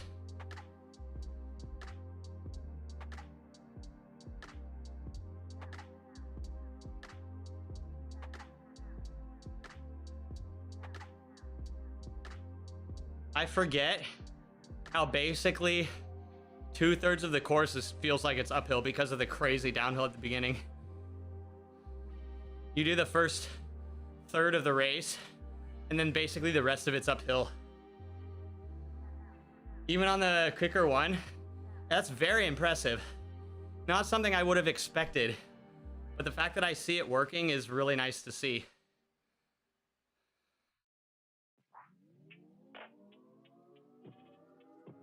But guys, this is the pace I need to be able to be at for Unbound. Normalizing around 170 with my actual average around 140 to 150. I need to be able to hold this all day. Like 12 plus hours. I need to be able to do this. Definitely not possible right now. But if my trends hold and I keep consistent with my training, dude, my heart rate relative to my power has been insane recently. Now that I'm not sick. When I was sick, it was like, this would put me in the 160s. Now I'm back to the 130s, to high 120s.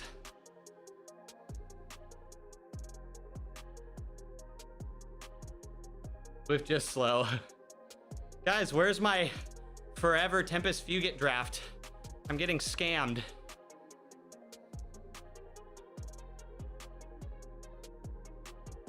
I will say, guys, I'm already pretty hungry.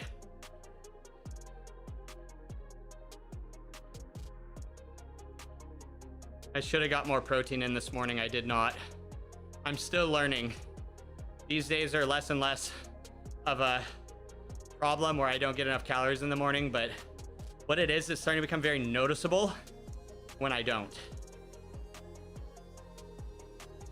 But luckily, my diet has been making me very hungry, so even after the ride, my body is ready to take in the calories. So often in the past, I'll do these types of rides and I'll be so hungry, but then by the time I get around to eating, maybe 30 minutes after my ride, I just get sick.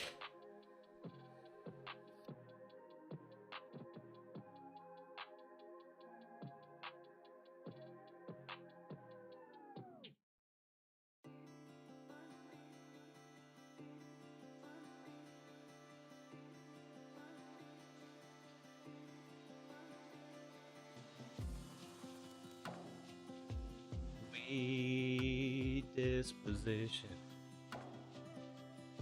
Dude, I freaking love Zach Brown. If I could ever work with Zach Brown, that would be such an amazing experience.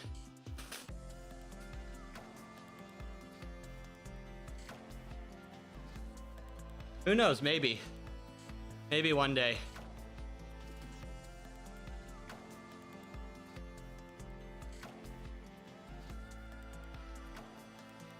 Crazy thing to think that it's becoming more and more likely I might actually be able to work with artists like that in the future, in the next 5 years. If I keep holding my career trajectory, I'll be working with artists like that, and I can't wait. I already feel it already feels kind of surreal, some of the artists I've been working with recently.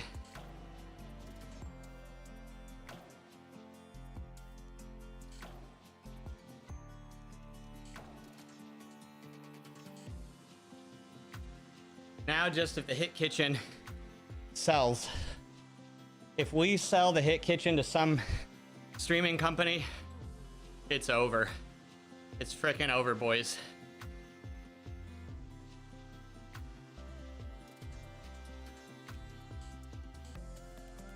I've never been so happy, felt so high.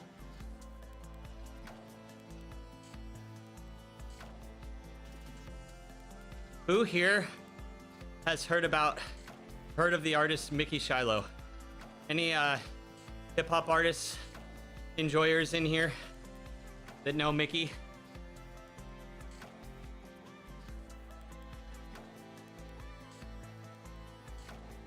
If not, guys, check out Smash Fest Summit on Instagram.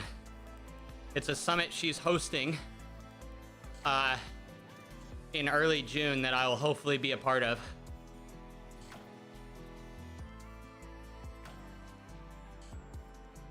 But that's probably one of the biggest artists I've had the pleasure of working with so far.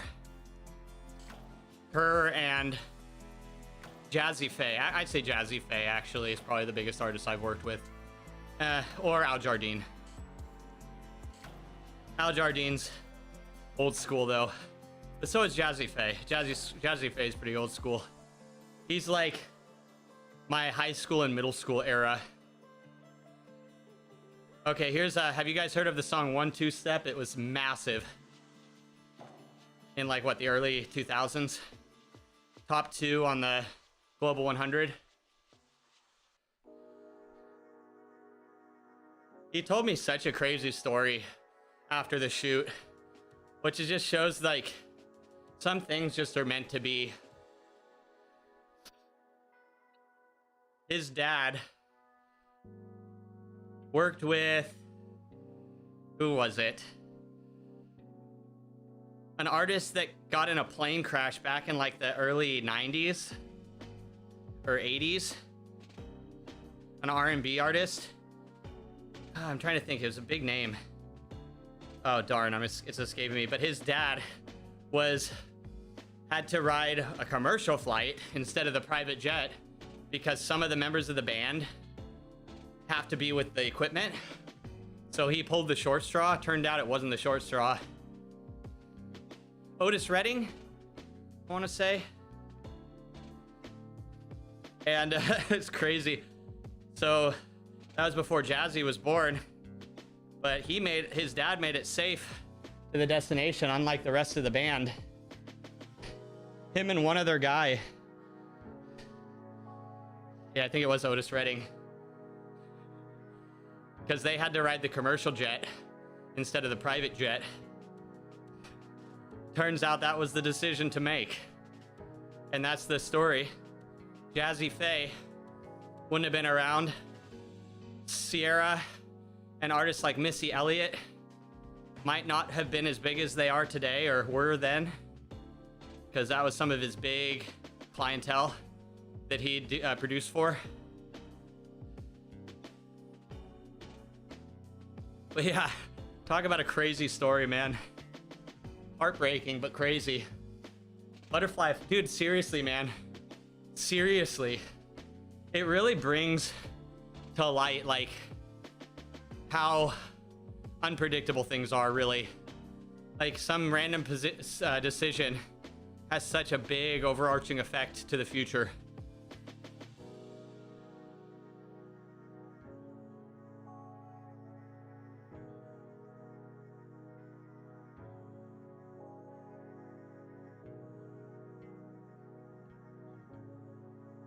Yeah, guys, I'm on a 3+ hour ETA. I'm like on a 3 hour, 15-minute ETA right now. I'm not going to do the whole thing.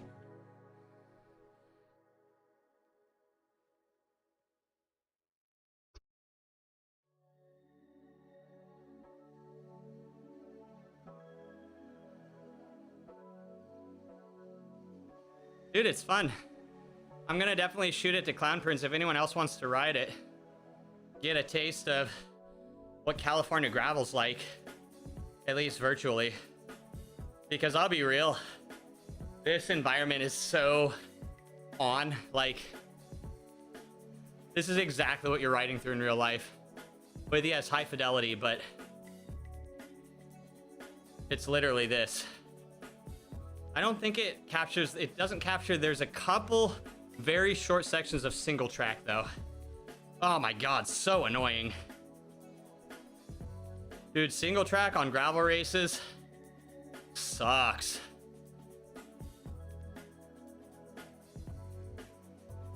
And not because of the route, it's just because of the bottlenecks, because you have gravel riders trying to do single track and everybody slows down to a snail's pace. You can probably glue some sand to your chain. There you go. Yeah. Just, you know, no big deal. Just go buy a Tax Neo. Just go buy a Tax Neo, you know, specifically so that you can ride this route and feel immersed. That's a reasonable investment, I think, right? You know, a good $1,200 just so you can experience this one route. Definitely worth it.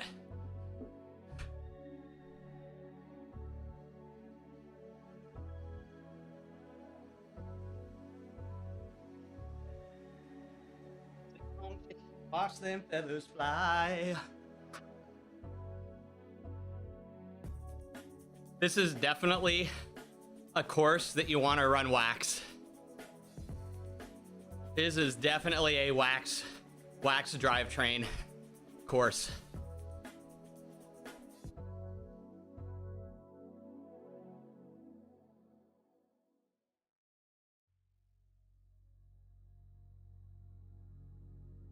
Yeah, man.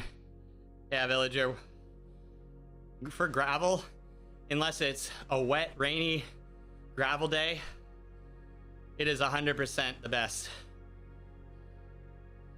Wax unfortunately falls apart in overly wet environments, but for most people aren't going out and riding when it's very, very wet or rainy.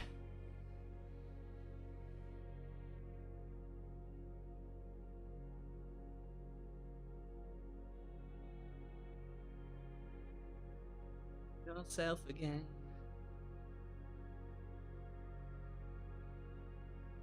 You just boil some water. Dude, I love wax. I love wax so much.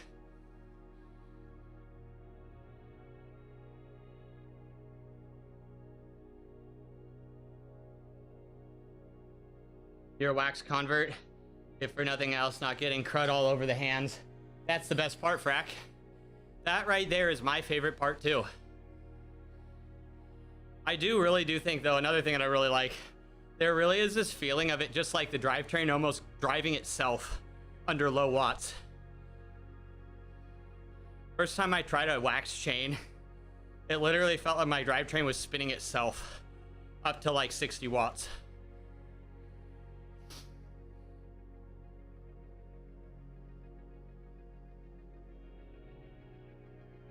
And then, best thing, you got some like synergetic or something, some Silka synergetic, which actually goes really well with the wax. Like in the need that you need a quick application of a lubricant that wax just won't provide. Just carry a little synergetic in your kit. Unfortunately, you will have to reset your chain after you combine them, but it's a really good backup. That stuff's great. Just, yeah, dude, Frank, you're BS, dude. Dude, until I used like 75 or like the first 25% of the bottle, it was infuriating. It still is, but like there just wasn't enough air in the bottle to do anything. I'd do this thing where I'd like slowly turn it, like just slowly turn it after like keeping it on my armpit for 10 minutes so that it would like cause the tungsten disulfide or whatever to slowly mix in. I swear that like shaking felt like an exercise in futility. Guys, you're so right.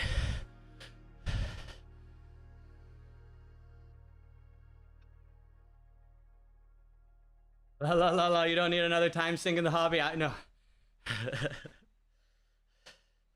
It definitely takes a more TLC and forethought. And like I was saying the other day, we only have 3 brain cells. 1 for each leg, and then 1 you have to split between breathing and talking.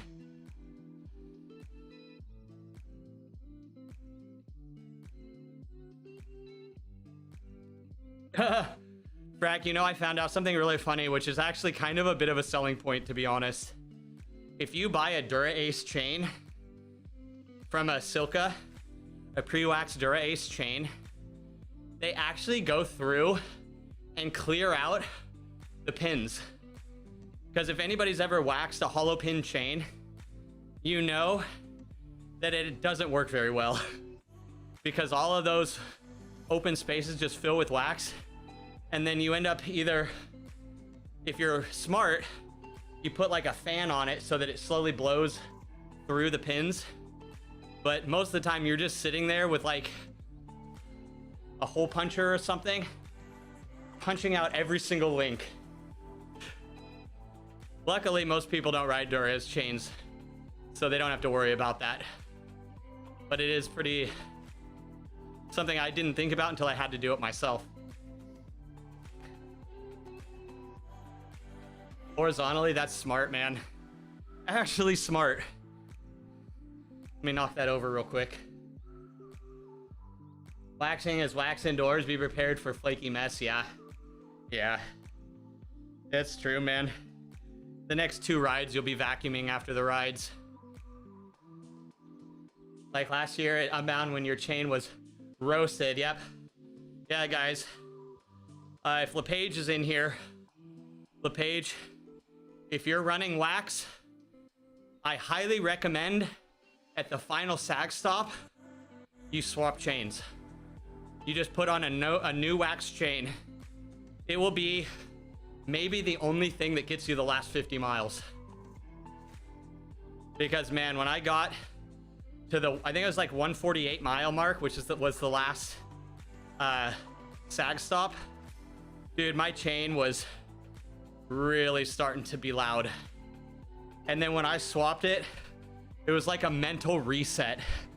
It was actually like, it gave me just that mental like kick in the butt, having that fresh chain on.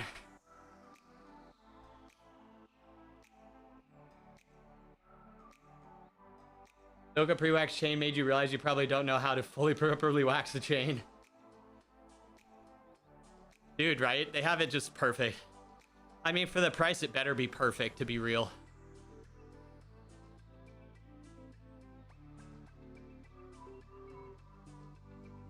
Just wait. Scott, no, nothing. It's just now you have extra wax weight. It completely negates the benefits of having the Dura Ace chain over the Ultegra chain. You might as well just have the Ultegra chain if you're not going to punch the wax out of the pins. Yeah, dude. That pit stop, Tracy. If I didn't have that pit stop, it would have been I mean, I still would have finished, but man, it would have been hell. That pit stop was positioned perfectly. It was a bit dangerous though, sitting down like I did for that 10 minutes. I gave myself 10 minutes and I set an alarm because I knew that, guys, I'll tell you, 10 minutes burns away very quick at a rest stop. Before you know it, you've been there 10, 15 minutes very easily. If I hadn't set an alarm, I could have seen it going on for a while. There are a lot of people who ran into that, who just got basically chair locked at the last rest stop. Dude, Tracy, you remember that guy that was right next to us at the last rest stop that you literally saved their race with the ketone bottle mix that I had, my jet fuel that I made? That guy, dude. All I have to say was having him next to us made me feel just a little bit better about how I was feeling. Because let's be real, everyone's gonna be absolutely screwed up after 150 miles of racing. People are gonna be screwed up no matter what. Melts out while you're riding. Makes a huge mess on the carb. That too, yeah. Yeah, it makes a pretty decent mess. Luckily, it's not like that crazy to clean up. But on a carpet, it's probably very gnarly. Like the carpet probably adds a very nasty level of difficulty. Tell you broke, villager. You didn't stop the sag for more than grab a bite to go. That didn't... I feel like that would work perfect for villager. Eating is against his religion, I thought. It's actually a religious thing, right? There's absolutely no risk of you getting chairlock down ice water. Yeah, dude, I'll tell you what, the sag is so important. They make decisions when you literally can't. Yeah, eating is toxic. It doesn't allow you to viscerally, fully immerse yourself in the activity you're doing. Ooh, speed, guys. Look at this speed. You do have to eat an 160-mile ride. I don't know. I feel like that's propaganda by Big Food, by Big Cycling Nutrition. For you, Spoon, I got... Oh, wait. Sorry. Tune in to my paid subscription service later on. Don't worry, I got you this month, man. Free on me. Just for you, though. Don't tell anyone. Good to see you, Spoon. So I was lurking on you the other day, but unfortunately, I was getting about 1 FPS. I don't know if it was on my end, but I saw a couple chats saying that it might have been like an issue. It was you, okay. Okay, well, I'll come hang out next time. I thought whenever I see that, I assume that I'm like 20 minutes behind the stream and like the stream's actually over. And I'll just be chatting with myself, which I already do enough of.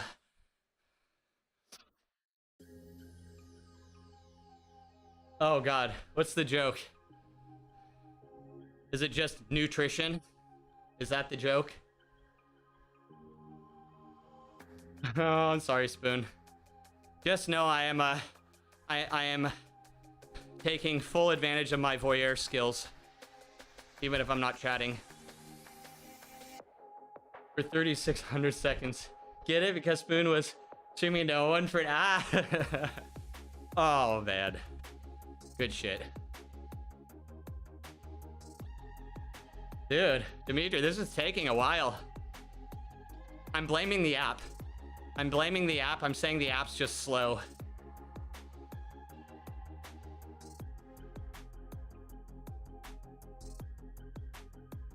There you go. You're dumb and you should feel bad. At least for the next 4 years until the next Winter Olympics. Sorry, that's an old meme, I think, at this point. Just bike faster. I can't. I'm gonna go to 2 hours, guys, and I'm gonna call it there. Olympics are a scam. Yeah, that goes for Dimitri as well. So I have to say, was it like a weight off of your guys' chest? Now you don't have to like keep this stereotype alive of you guys being just the nicest people. I feel like it's probably has some pluses to it as well.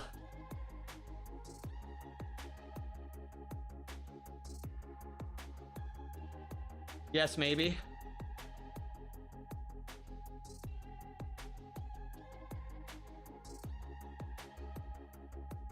Yeah, and they don't exactly. So double benefit.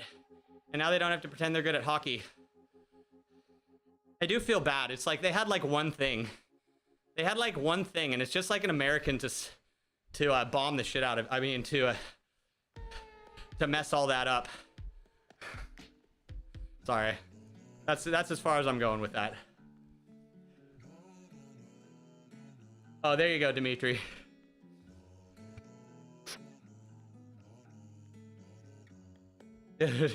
Tracy, I definitely felt a bit of fatigue, but I'll tell you what, it's like I have an extra gear to shift into, man. I mean, as you can see, like, it feels weird, man. It's like I'm having to rediscover my body.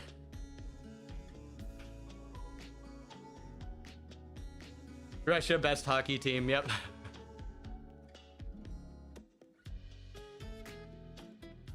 Though, from what I've heard, Russia is impressed with our hockey team.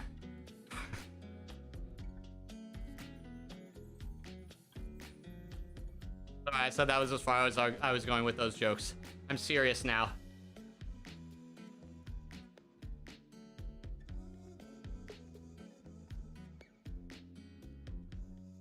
Doesn't matter who's the best. Is that the end of that statement? Because if so, we already know. Okay. That's like facts. I mean, it's still up for debate whether it's even a real place, I feel like. I mean, especially with how good AI is getting, it's becoming more and more unclear.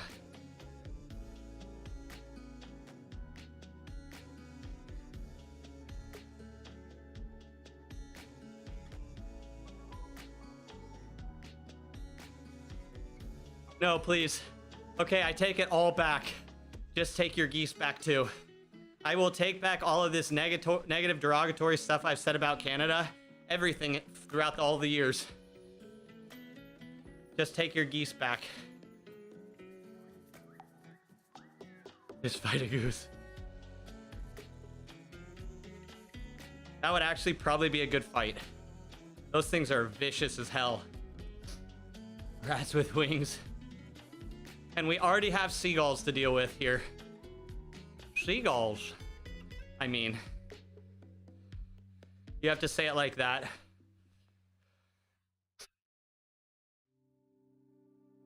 They're the rouses with wings. Seagulls aren't a real thing. They are gulls. It's actually a scam because they do have to come to land. So they're actually a land gull. It's actually another scam. Sea rats with wings. Rouses. Rats of unusual size. I'm dating myself, I know. I know I'm dating myself. But someone's gotta date me. Actually, I'm dating twins right now. If we're honest.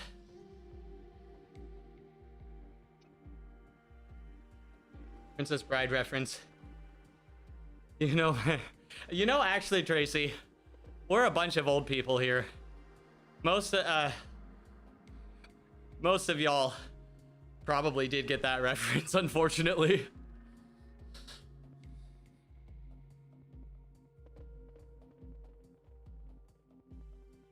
Oh man, honestly, one of the best movies. It still holds up so well. It still holds up so well. Because it's a tale as old as time. Man meets girl. Man falls for girl. Man that has to fight off an army of rats. You know, basically everyone can kind of relate to that.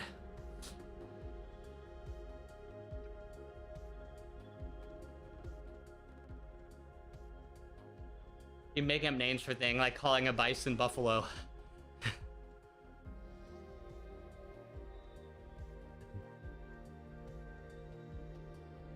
No, but when we make things up, it becomes facts. Or else. Or else. Man meets squirrel. Maybe also accurate.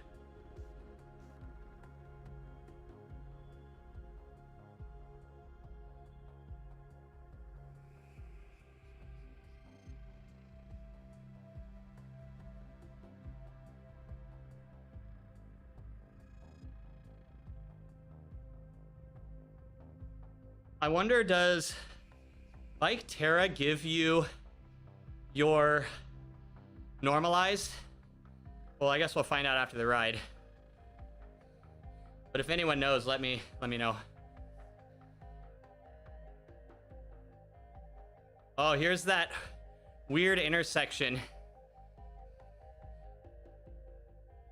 I believe this might be the start of the single track. We turn right.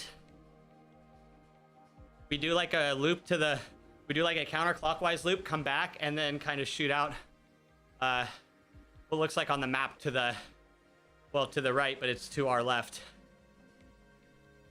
Stop at the stop sign. Got it. Yes, sir. Yeah, we must maintain safety. Actually, funny thing, Dimitri. When I was first training on this route and I did this single track, there was somebody downhilling the other way. Oh, dang. Never mind. I have it backwards. The single track comes later. Okay, single track comes later. We do a clockwise loop first.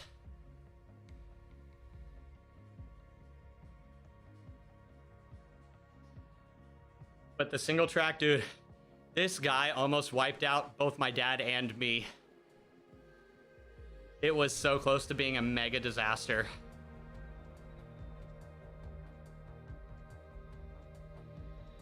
Let's see.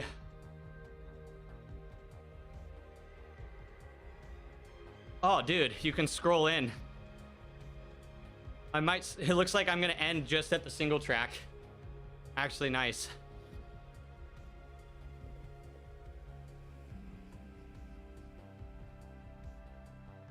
Yeah, right.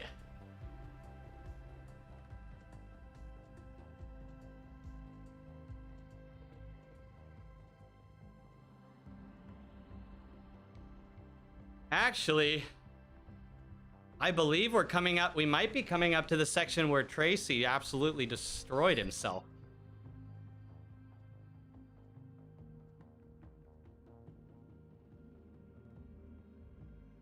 That might actually be coming up soon.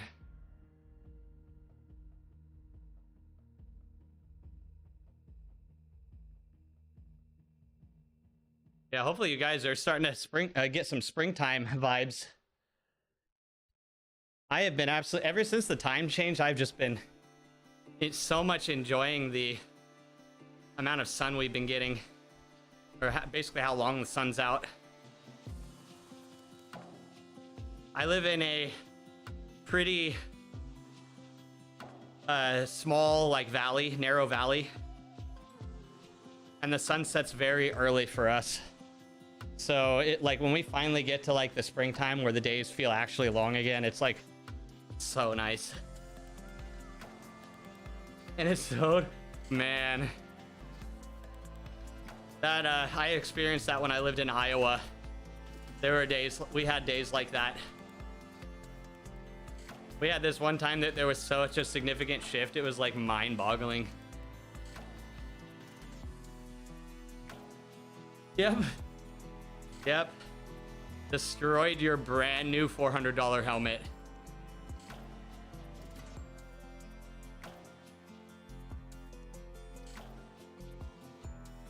This when the time didn't change. Was that a thing for you guys? Man, it's so dumb. Dude, I hate the fall time change so much.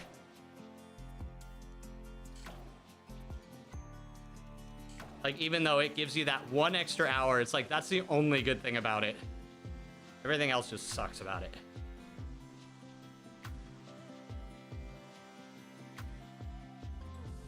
Oh, really? Man. Y'all used to know what was up. No! Dimitri, no! It's that, dude, this is probably actually the hardest time for y'all. It's like, at least in the wintertime, it's like, you know what to expect. But then when springtime comes around, it's like, you almost get some nice days. You get like one nice day, and then it's like, slaps it out of your hand. Like, nope. It's not springtime, not summertime yet.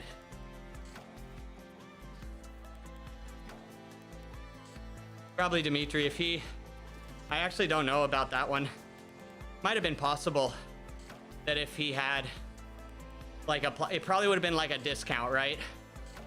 Like the crash discounts you get on most wheel sets. Most wheel sets are like that, right? You crash them, you destroy them, and they'll give you a really good discount on the next time you buy them.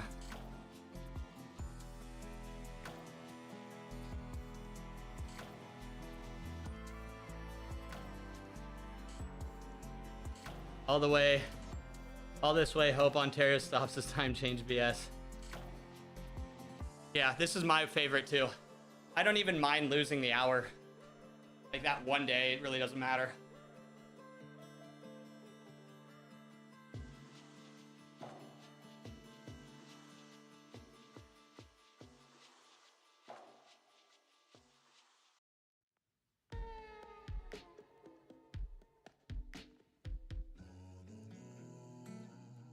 May we black out the sun.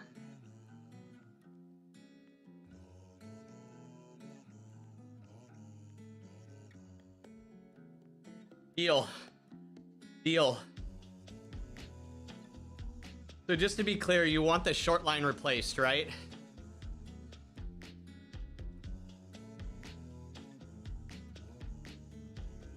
And by short, I mean the one that has the loop, the shorter loop up by the handlebars. Not like the front one. I think the back one's actually a little short, right? Just to make sure I know.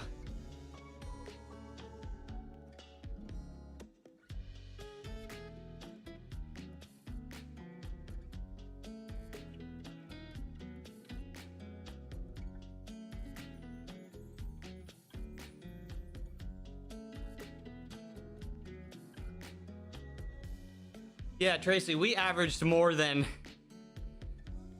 9 miles per hour on this ride. You and I did. You and I averaged closer to 11.5, right?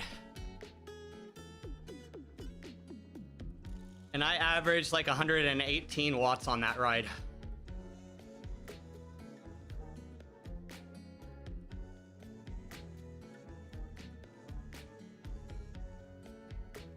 Maybe I'll switch it to road. See if I can get it more true to life speed.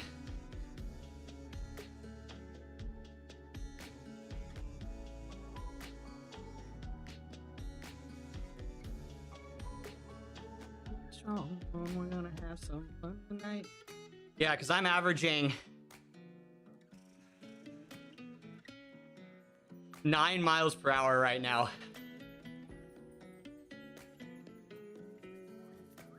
I'm averaging 9 miles per hour at 150 watt, 149 watt average.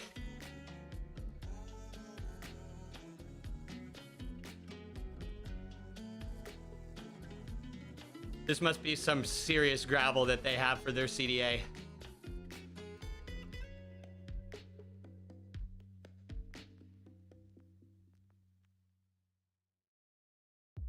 I'll try it again next week. I'll set the road surface to road and see if it is closer to real. They need to add a scaler for the gravel. Like literally just have the categories, category 1 through 5. So I could like set that this is category 1, 2.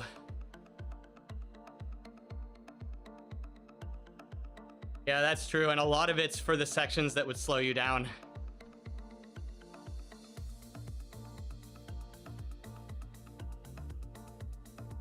I'm gonna take this last bit of downhill and then I'm done for the day.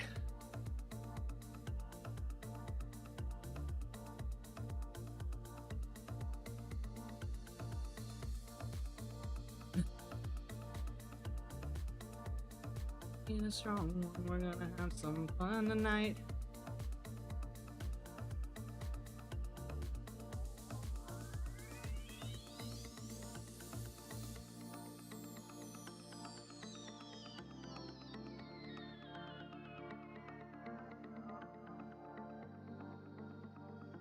Almost there.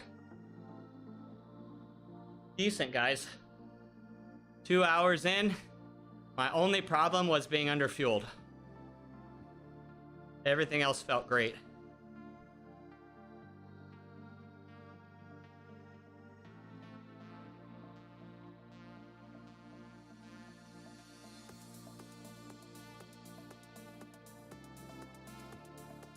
There it is. Whee!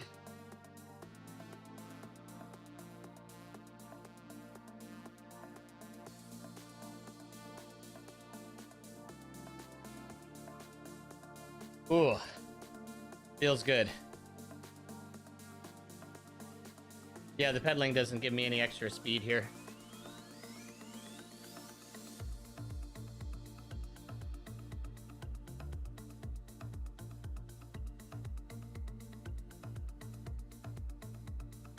If I had some ketone IQ right now, I would.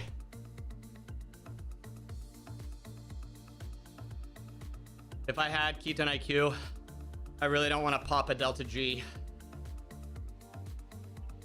for a training ride. Test the theory. But I'm almost done. So I'm about to go eat. I'll order some Ketone IQ. I do need to start trying out some Ketone IQ for some training rides. But I do want to save the... I feel very cautious about popping a Delta G because of how expensive it is. Though I shouldn't think that way. It's available at Target? Dude, I see it in bike shops now too, Frank. Like, that probably makes sense. That probably... But the IQ, yeah, man. Dude, in Target... That's awesome. I did notice there was a noticeable difference in my riding ability when even on Ketone IQ. And then when I tried Delta G, it took that and turned it way up. They have different forms of ketones. They're different esters. And they definitely are different in feeling. Ketones convert fat to energy, so taking in carbs with it may be the wrong approach. Yeah. It's such a good thing though. You want it available the moment your carbs run out. And let's be real, on a 200-mile ride, your ability to stay up on your carbs, there might come some times where you are carb deficient. It's just gonna be a true thing. Like, as hard as you try, there is a high likelihood you will be short on carbs, like usable energy. And then, boom, that's when the ketones shine. Maybe there's a lot of placebo in it, but oh my God. I notice such a difference on ketones. Like, it's nuts.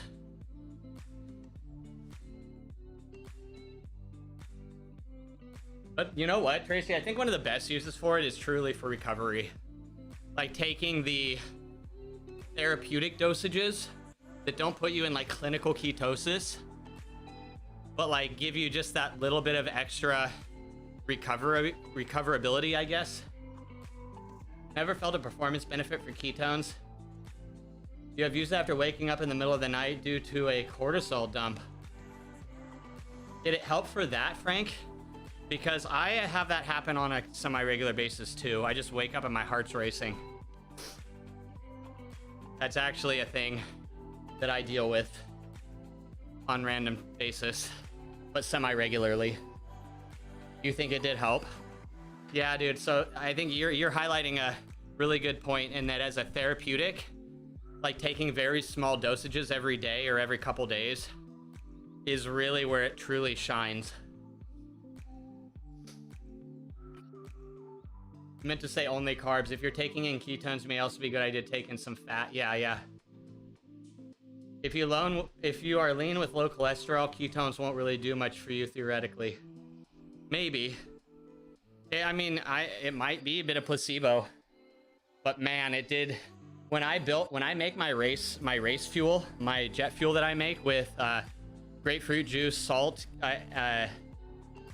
and the ketones. Oh man. Okay, this is the single track, guys. I'm gonna stop right here. I am definitely gonna stop right here. My body needs a bit of a break. Keeps from the bonk setting in, yeah. No longer in danger of being lean. Oh man, Frank, I bet. I respect you were able to even go back to sleep just because of the taste of it. What I did for my race that I've found is like the best way to do it. I mix my ketones with grapefruit juice, mostly because I like grapefruit juice, and so it makes it go down much easier. But also, grapefruit juice has an insanely appropriate balance of phosphorus to potassium. that actually really falls in line with like the demands that most nutrition companies have found around their electrolyte mixes. There's like an ideal ratio. Grapefruit seems to have a very good ratio of phosphorus to potassium. So all you got to do is add sodium in. And so you get some like good salt.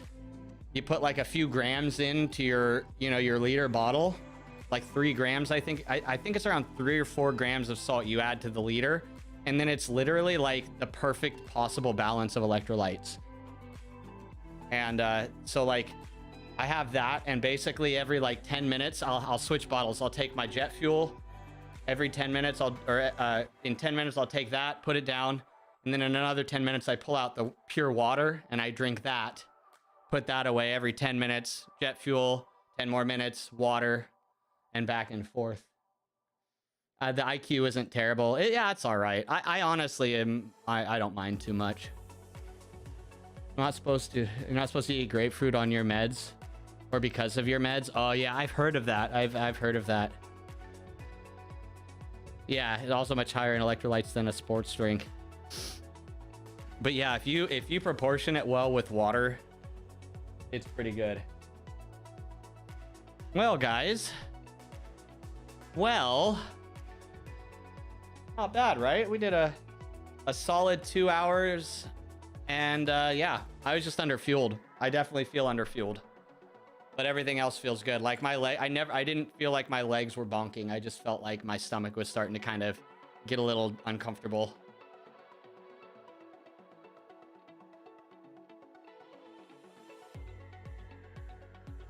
And this is how much water I've drank. This is about 2 liters. So I'm a little behind, actually. I'm actually a little behind. So I'm gonna chug this. Yeah, I'm a big fan of ketones. I think they really do help my performance. I've heard very mixed results from people though. Some people don't notice it. Some people think it's just a little bit of a kick. What is it? Nathan and Gabby, they take it more therapeutically. I've seen they'll take it in like a mixed drink in the evening times as like a recovery additive. And then I think they still use it for some of their events, but they say that you combine that with heat training, and that's when you really like start to see some big things. It's probably a lot just the heat training, but probably a lot of it is the heat training, but like together they really do add a lot if you're willing to do heat training, which is a whole other story. You can't imagine trying to do their schedule. Dude, they're insane. They're like they're like such a dream team, like in all reality, aren't they? I have very much a lot of respect for them and what they do. Like honestly, it's like they are like so committed. It's like, wow. I feel we told you not to listen to Coach Villager. Wait until summer for heat and humidity training. I need to start doing saunas. Like that's the best I'm gonna get, I think.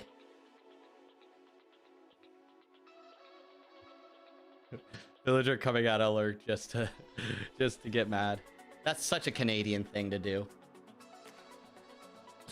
Sorry guys. I'm sorry. I need to stop.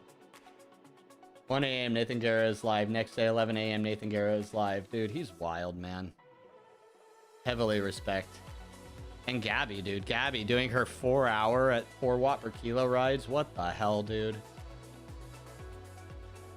You have a hot tub, yeah. Probably go jump in that.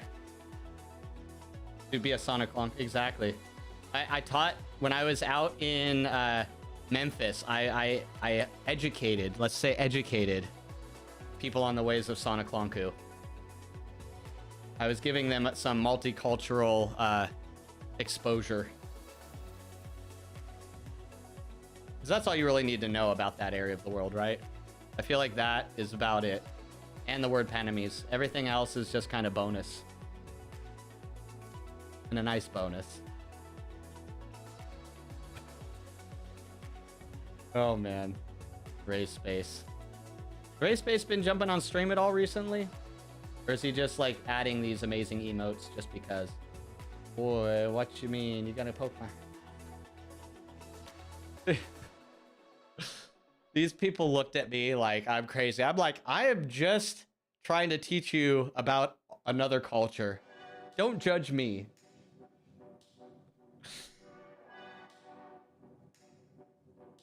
It is very insensitive of you guys to have this response to this.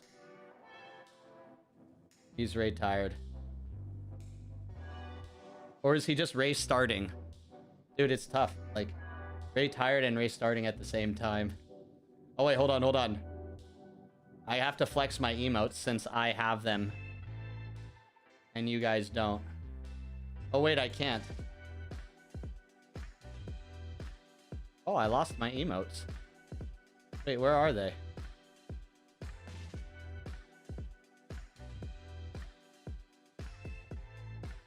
I don't have my Sonic Lonku emote. Is that on Frankerface?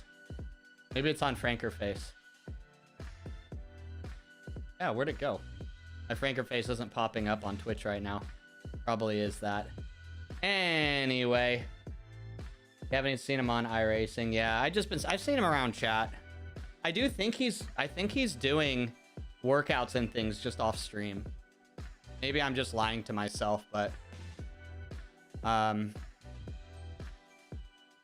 all right, UI, HUD, minimap, full screen, cam, cycle camera, save and quit.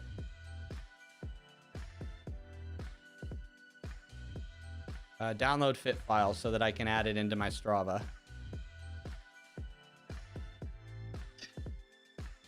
.3 kilometer per hour average. Yeah, this is definitely not true to life.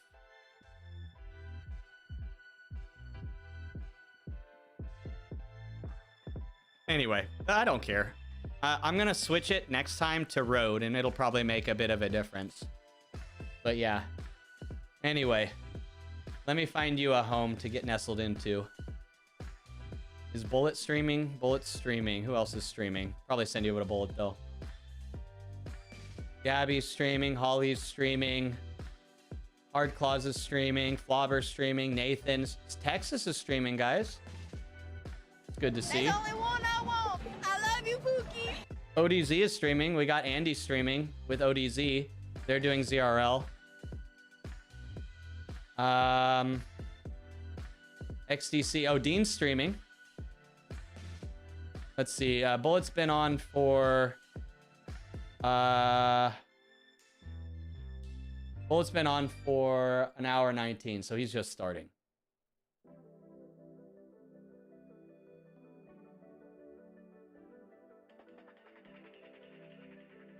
I hope you average 15K for that. I think you're guaranteed. As long as you don't scratch, you're guaranteed. Cozy time. GG's. Oh, thanks, Villager. Thanks for hanging out, guys. I know, not Zwift. Absolutely horrible, horrible experience, I know. So I appreciate it. It just shows how much you love me. It just shows that you're willing to go through this.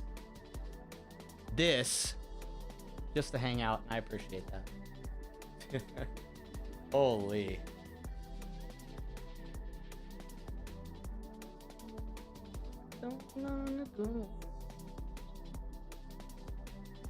Hey, it worked.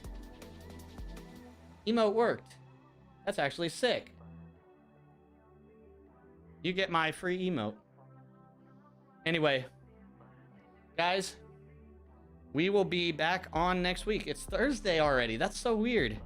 But yeah, I'm doing a lot of riding this week. I need to make sure that I freaking fuel, man. Got a lot of riding to do, still to go. But anyway, keep going, guys. Smash this out for me, okay? I want to see you guys absolutely destroy the rest of this week. If not for you, for me, okay? I will be your excuse for doing amazing. Anyway, bye-bye.